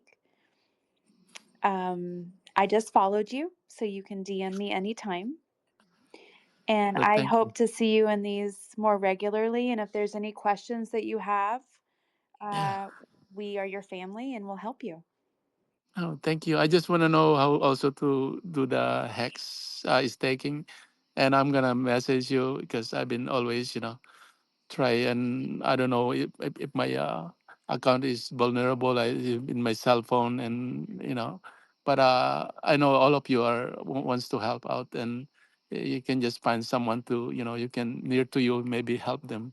It's gonna be a nice world to, to live. Absolutely. Absolutely. Are there some DM me videos too. maybe that can help you with that? Oh, DM me. that's thank. Oh, Definitely DM me. Send me your wallet. I'm gonna send you some PLS to get started. are you Mr. Shields, sir? That's me. You can DM Yeah, me. I always listen to you, but I forgot to DM you because No, it's yeah, I cool, know. brother. I appreciate it. DM me your address. I'm gonna Thanks. send you $100 in post, and you can do whatever you want with it. Roger, Thank you you so can, much, sir. Roger, I'm going to follow you too, and you can reach out to Yeah. me at any time. Also, Oh, thank you, guys. Thank you. let me recommend another X-ray tech in our community, Brother of Chaos. So if you want to talk crypto and Oh, X-ray tech, you've got a resource right there in the community to reach hey, out to. you're gonna be proud of me one day. You know, I have a good heart. I have a me and wife. Uh, put up a charity back in the Philippines, and when she passed last year, she said she wanna just give her pension as a nurse. 20 years she's been working at Yale, and we went with my son, who is a songwriter, singer, and we did a concert. We gave the money, and we're helping the indigenous people. I just don't have, I just praying that this is the right, because I've been in scam in networking, all these products selling for all years, because I just want to just retire my wife when she was still alive. So she can just, she passed away through breast cancer, and that's like I'm gonna all proud of me. Please help me just just to do this bit crypto, and we're gonna helping both breast cancer patients and the indigenous people. Thank you guys so much. I am sorry if I become emotional, because I'm feel like I'm helpless, but I am just because I have 3 kids and I'm almost in my 60s. And I lost my money. It's almost 175. The one with my kids, 3 kids, they put their small money they get from mom, 12,000 each, and then the rest is my savings. So I don't have. I lost my, but I'm still grateful to God, because every day I wake up. It's a blessing. We're here for you. Thank I'm you. sorry, guys. I'm so embarrassed. Like I even cried. But this is me. Like as I said, because we all will pass in this world, and this I feel all your hearts. Thank you so much, guys. You're not And I have to. you're not weak, Roger. You're grieving. There's a very big difference, and you have to give yourself time. What you went through is a horrible experience, but you have a large community here. If anything doesn't feel right, reach out to one of us. One of us will respond, and we will help you through it. Just don't get in a rush. Go slow. Yes, yeah, I'm very patient, and and I will share also what a blessing that I will get. Promise, and promise to God, not to you guys. And yeah, thank you so much. You have a good night. I'm just taking off. Take care. Good night, Roger.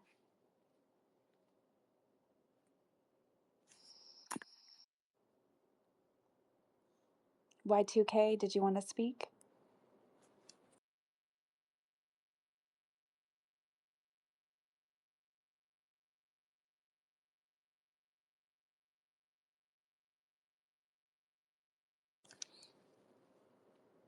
That was a beautiful testimony that really touched my heart. Sheil, you're awesome. Pesky, I appreciate you so much. So we're going to wrap up here in about 10 to 15 minutes. If there's anybody else that has more questions or that wants to give any testimonies, feel free to come up. I have to jump, Hi, but if you need me, reach out to me, Tam. Yes, ma'am. Thank you, babe. hi TamTam. I'm not sure if you talked about the your staking ladders that you have planned. I just rolled in. I just got done with class and what's not. So I'm not sure if you talked about staking into the future, like 10, 15 years. What are your thoughts? Well, what I tell all my onboards is if you're going to do one stake, I believe that the most important one to do is for 5555. I think you're going to get your maximum benefit going out that far, and then it hedges your bets on, the plays that you're making currently. But also because you'll be able to maximize your value and collect after the OA's stakes end, because they did stakes all the way up to 15 years. So by staking 15 years, you're going to get more yield after their stakes end. So that's what I'm doing with my onboards, but that's just my own personal opinion. The person that I would follow who gives the best staking advice is Crispy, which he goes under Hexfire.io. I can send you his link, and he usually goes live once or twice. I would say maybe once a week. So if there's any more detailed information that you want, I can either try to gather it from him, or we can watch his YouTube channel and try to get the information that way. Do you have a specific question about it? No, not really. I'm just like wondering, like, for the next bull run, the next two bull cycles in the future, which should be about what, 8 or 9 years from now.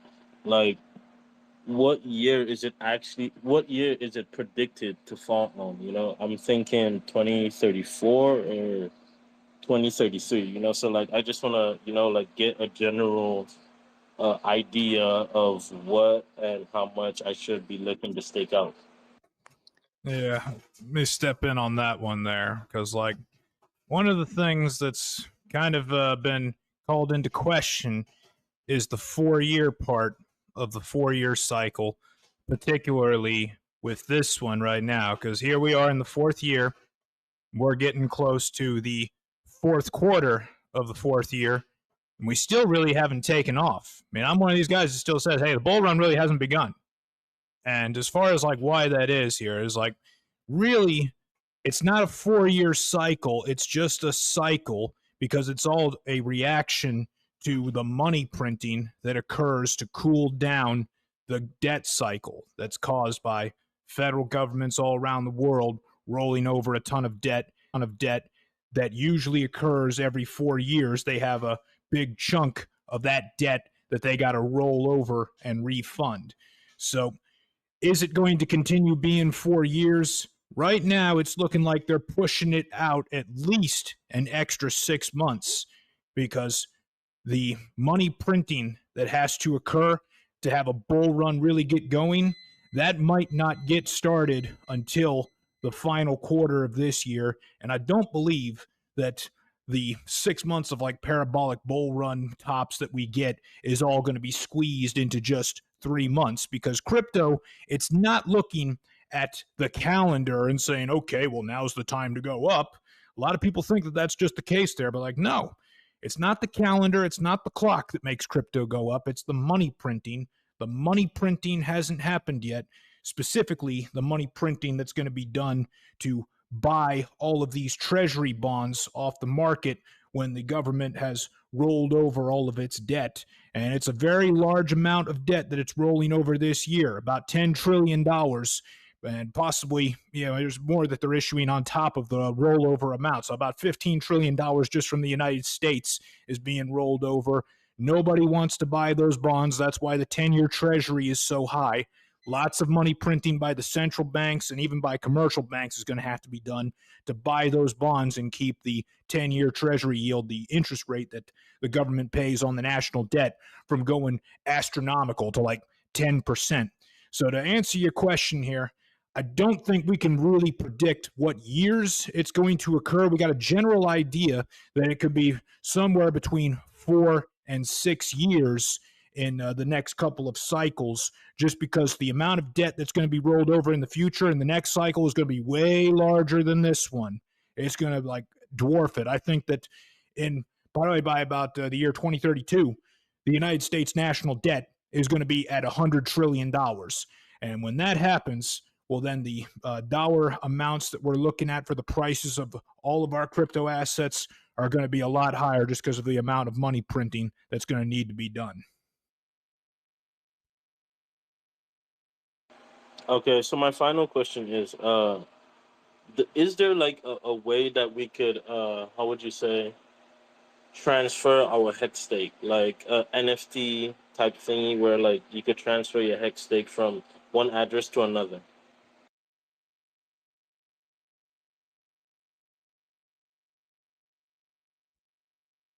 don't believe so. Anybody else got on that? Like, I know that we have like the ability to generate derivatives off of our hex stakes, but I don't think we could move a stake from one address to another without unstaking and getting our What You about got an HSIs.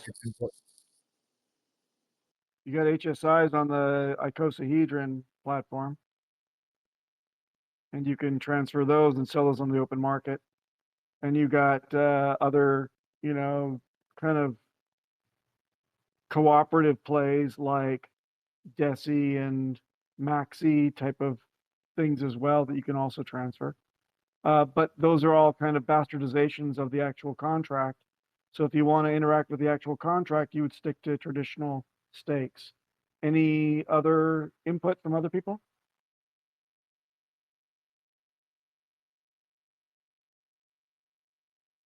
Well, I think if you have a hex stake incident, correct me if I'm wrong, but I could transfer that to another wallet and still, whenever the stake is due, if it's my wrapped stake, I think, wouldn't I then have access to the underlying asset? Or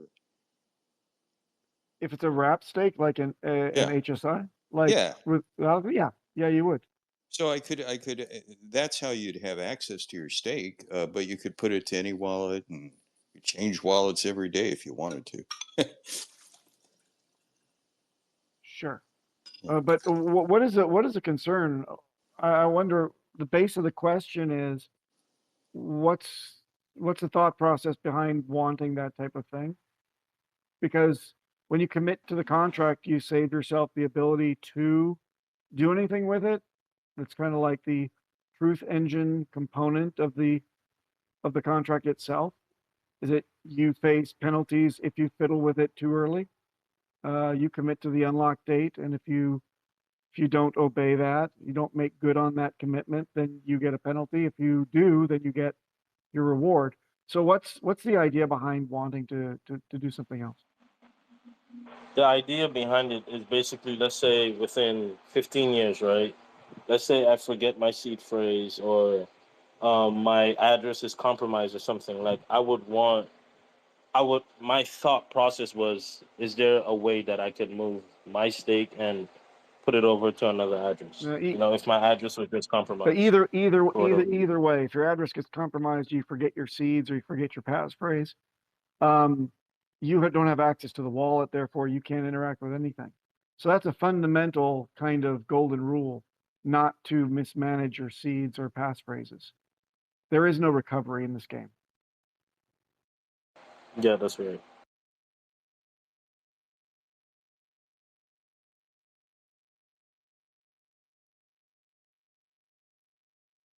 Remember, you are your own bank, and would you want it any other way?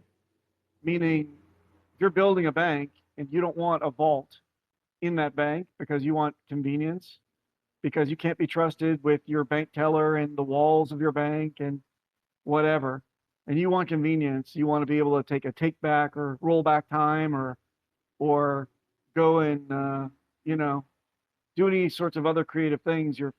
You're fiddling with the fundamental rule of value and protection. So I don't think that anyone should be trying to work any recoveries on seeds or rolling back chains or extracting even from attackers. I think that the proof of the cryptography is what we all kind of subscribe to. That's the crypto in cryptocurrency, right? Is cryptography. So why not play it really sober and respectful of that golden rule, which is, keep your keys, keep your assets. Yeah, I can't agree. I can't agree more, But that's it for me. Thank you guys.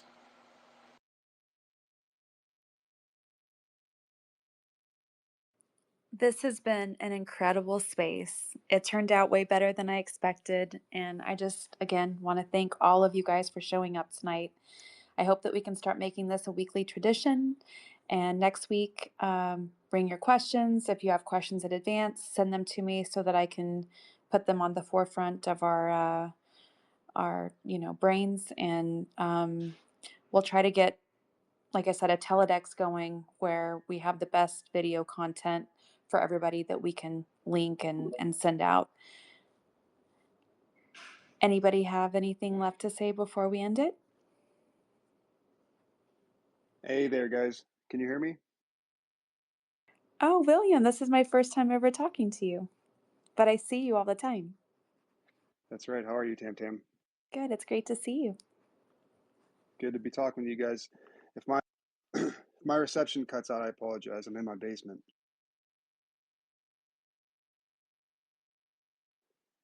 So I had a question for you guys.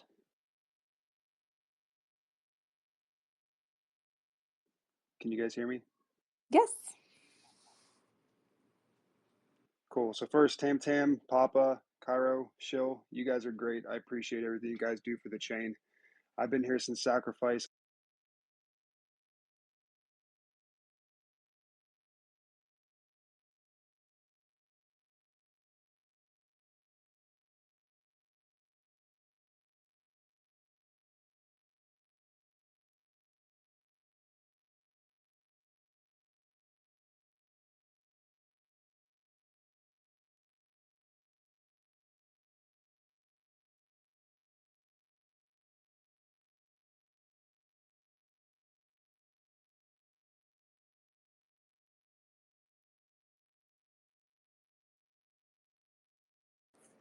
I think we lost him. I'm trying to get him back up. Give him a minute and we'll see if it works out.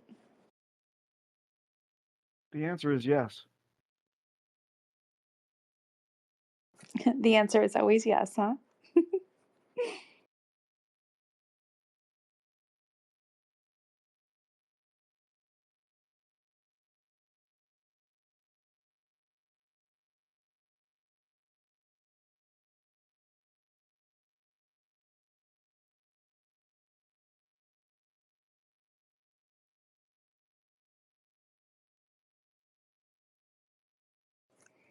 Okay, William, I guess we lost you, so maybe we can revisit this next week. You're welcome to DM me if you have any questions or if you wanted to say anything.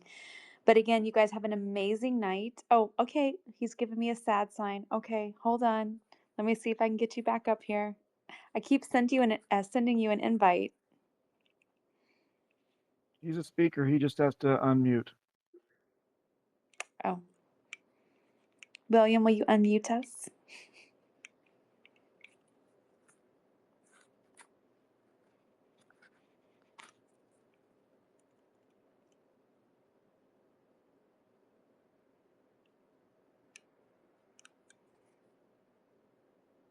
Come out of the basement. Oh yeah, he did say he was in his basement.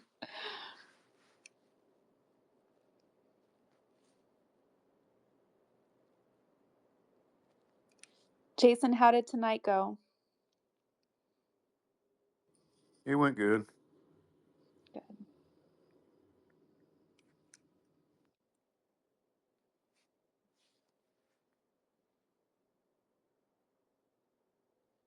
Well, if you have any more questions for next week's, let me know, okay? Oh, here we go. We got William back. Did you guys miss everything I said? We missed everything. Perfect. I'm running up and down the stairs of my house trying to find a good spot. We hear you now, though. Awesome. So you missed everything? Yes, everything. All good. Okay, well, first of all, TamTam, Papa, Cairo, Shill, I appreciate you guys for everything you do for this chain. And I've been here since Sacrifice. I've been DCAing into the cores ever since launch. Just playing devil's advocate here. How do you guys think we get mass retail adoption over here? Do you think we get on an exchange? Do you think Richard streams? How do you think we make it happen? Thanks, guys. Does anyone want to answer that, or do you want me to answer that? You go, TamTam. I personally don't think that the exchanges matter. I mean, if we get them, great. But HEX made it to number 3 without any centralized exchanges last cycle, and it was like the world's most hated coin. No, I have a question though. Yeah, sure. Wasn't it Richard that took Hex from 3 cents to 55 cents? I thought he took it from like 10 or 12 cents to the top, but Okay, I don't care either way. yeah. I'm just asking. I mean, of course, there's no proof. Okay, everything that I'm telling you, this is just my own personal opinion. This is not financial advice, but I believe that Richard Hart and the OA own like 95% of the supply, right? And if not For right sure. this minute, by the end of the cycle, they will, right? So I believe that these assets are much more scarce than people realize. And just like, right now, it looks like HEX, was 99% down, but it's still up higher than any other token from last cycle, right? Because when something does a 10,000x, yeah, it's going to go down a lot, right? But the people that bought in early, they're doing great. They're still up like a 40x. So I think each sorry, my dogs. I think each cycle,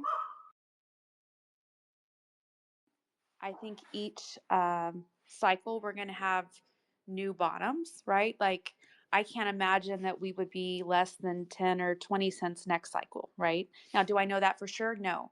But that's why I'm not willing to go back into real estate at the top and then hope to buy back lower, because this time was different, right? We divested into 5 different tokens this time. So we had to rebuild a foundation. But next cycle, we're not going to have another PulseChain, right? And so I believe that Richard has enough economic ability to take these assets to the top without anybody else buying another dime. But I believe that because of that, it's going to create the most insane FOMO. And rather these digital assets or these digital mailers that he's sending out, whether they work or not, I don't even think it matters. I think it's just icing on the cake, right? But I think that green candles are ultimately what's going to bring the people in. I think the chain's going to start to get pumped up, and people who I've been seeding, just myself, right? Just knowing what I have done.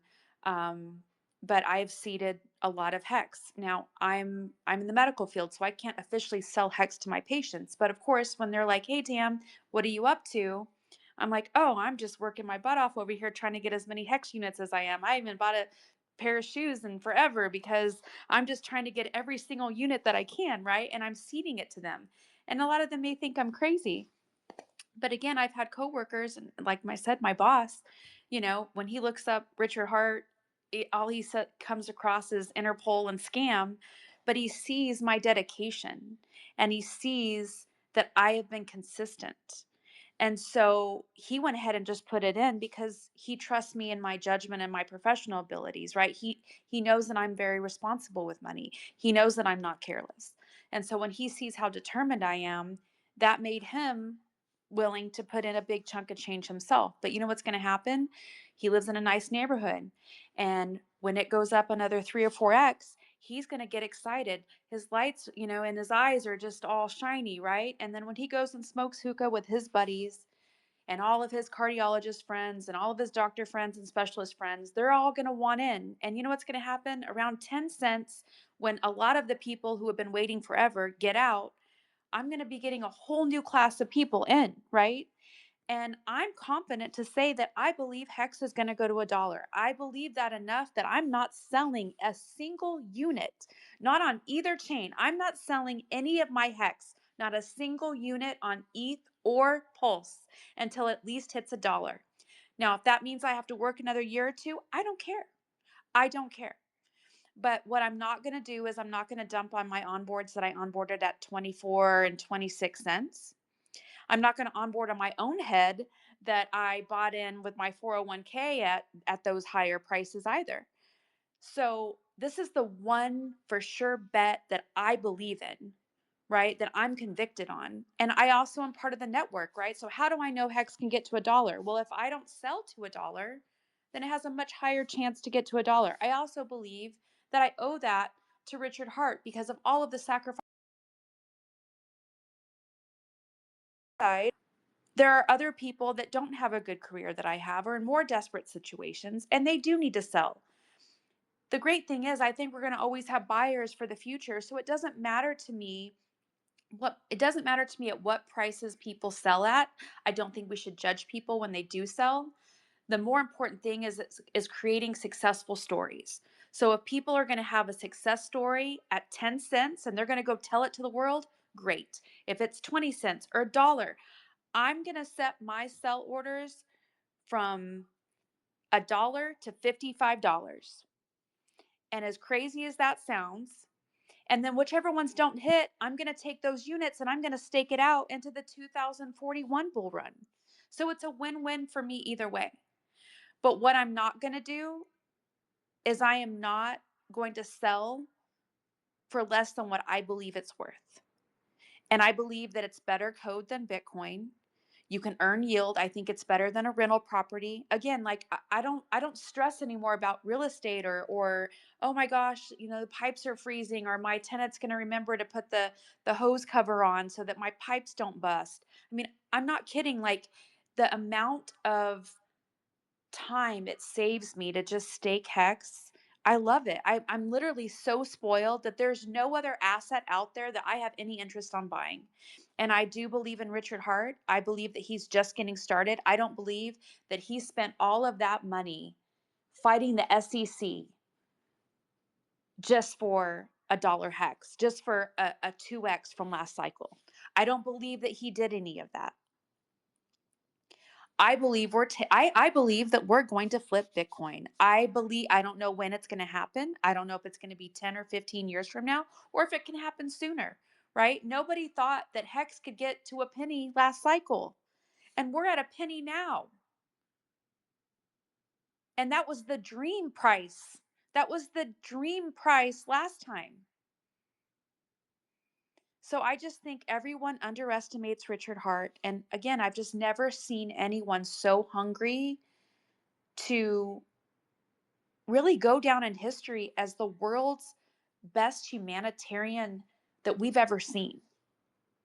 And I want to stand with him because he motivates me and inspires me to be the best version of myself. He makes me believe that I can really help make a difference in people's lives. And I've always enjoyed doing that in healthcare, but this is on a whole different level, right? It's like literally treating the core of disease.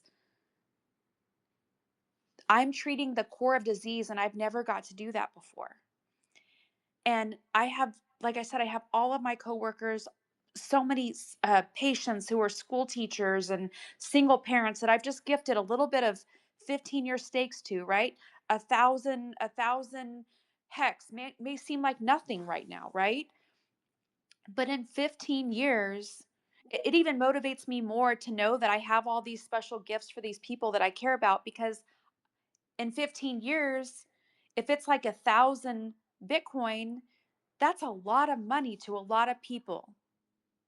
And I'm very selective of who I onboard to. I've become very particular. I don't take the time to onboard victim mindsets. I look at people like, would they be a good business partner? Do they have really unique attributes that can help me take HEX to the top, right? And that's what I think of it as, is like, it's like we're all in this business together, and the more we grow it, the stronger we're going to get, and the more diversified talent that we have. Like my goals, actually, I want, what I would love to see, and I was talking to Saint Wolf about this recently, is I would love to onboard people like the Hermosis and people like Andrew Huberman, people that inspire me, right? And what I was thinking of doing with marketing dollars, like let's say that HEX does get to over $1. Well, I don't even care about a new house and a new car. I mean, yeah, I'll get a new car, but like I don't even care about any of that stuff anymore, right? I just want to keep growing my brand and improving lives and helping people. And I think it would be really awesome if we could do like yearly conferences, but instead of it always focused just on HEX, We bring the best speakers in from you know, all over the world, but like people like the Hermosis, and we pay them to speak at our events. But then in turn, I indirectly tip them like a 15-year staked HEX, and that indirectly makes them kind of become a hexagon and learn about it and immerse themselves, and then they too become you know, this immersive network with us, right? And the more we focus on amazing talent, people who inspire and want to do great things in the world, like Andrew Huberman. I don't know if you guys watch him, but I learned so much health stuff from him, and I think he's just an incredible human being. And or even, you know, like people like Joe Rogan, like getting these people to come and speak at our events. I don't mind spending money on stuff like that. To me, that's marketing dollars that will help grow our brand.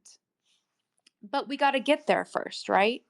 And we got to be taken seriously first. And I think that after this bull run, that's when our brand's going to be taken seriously. And so I'm playing in decades. I'm not playing just in this bull run, you know? Like I said, I'm looking out to 2041 for my stakes right now. For sure. And I think it was on his Christmas message. There's two things that stick with me where he says, I've been preparing for this my entire life, you know, and you can't stop an idea whose time has come. So I'm going to believe him when he says those things, you know. I'm excited. It should be a great 6 months. Absolutely. And again, I'm never giving financial advice. I'm sharing what I'm doing and what I believe in. And that's why we're all here, right? I got one more And thing before I hop off. I'm sorry, guys. Sure. Roger, I see you down there. If you're still listening, my friend, I tried to message you. You don't have Messenger. If you can message me, buddy, I'd love to connect and see how I could help you. Thanks, guys. and William, I think that what you were asking earlier was like whether it was going to be the first domino to be the catalyst of triggering the bull run. Do I got that right? Yes, sir. Thank you. Okay, I'll tell you exactly what it's going to be here. And here we just got some good news here. I don't know if this is breaking news, but it broke today. Like Morgan Stanley earlier, they said that they don't expect any rate cuts at all this year. They changed their mind today. They said, oh, yeah, we're definitely going to see rate cuts in September. This is when the money printing is going to begin. And the amount of money printing that's coming, it's at least $30 trillion worldwide that's going to be printed. And a big chunk of that money is going to go to the institutions like the BlackRocks and the Fidelities. What are they buying? What is it that they like? They like Ethereum. Now, I believe that there is this very colorful founder who says that he himself really, really likes Ethereum and is rooting for it. And I believe that he paired a lot of his assets to Ethereum. And I believe that he also stuck a big chunk of the money that he raised and the treasury that he has for his chain in Ethereum as well. Man, the name escapes me. Who was that? Oh, yes, Richard Hart. That's right. So we don't even need people to bridge from Ethereum into PulseChain and buy our assets. We just need the money printing to occur and for the institutions to do what they were already going to do, which is buy Ethereum. And because of the liquidity pairing, that's going to cause eHex itself to go up. I hear a lot of conservative estimates here about eHex, but I'm thinking of like if Ethereum is going to do what I think it can do here, if it goes up to 20,000, we are looking at a $7 eHex. And then if we got a $20,000 Ethereum, you know how in profit the PulseChain treasury is going to be.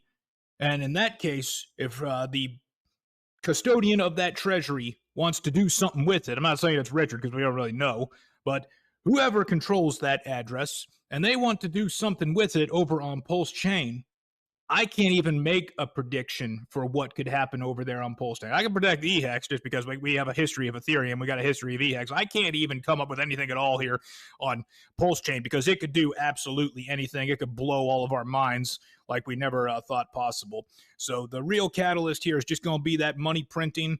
What you want to just keep an eye on is the Fed doing their meetings and everything. We got one coming up on September 17th, and we got two more for the year. And definitely keep an eye on the DXY to see how strong the dollar is. It's at 98 today. When the bull run is getting really hot, that thing is going to be closer to 90. Awesome. Thank you so much, sir. It's my pleasure. All right, guys, I got to get out of here. Y'all made my night. I had a great time, and let's do this again next week. All right, thank you, TamTam. Thank you for Thanks, showing up. TamTam. Thanks, guys. Later.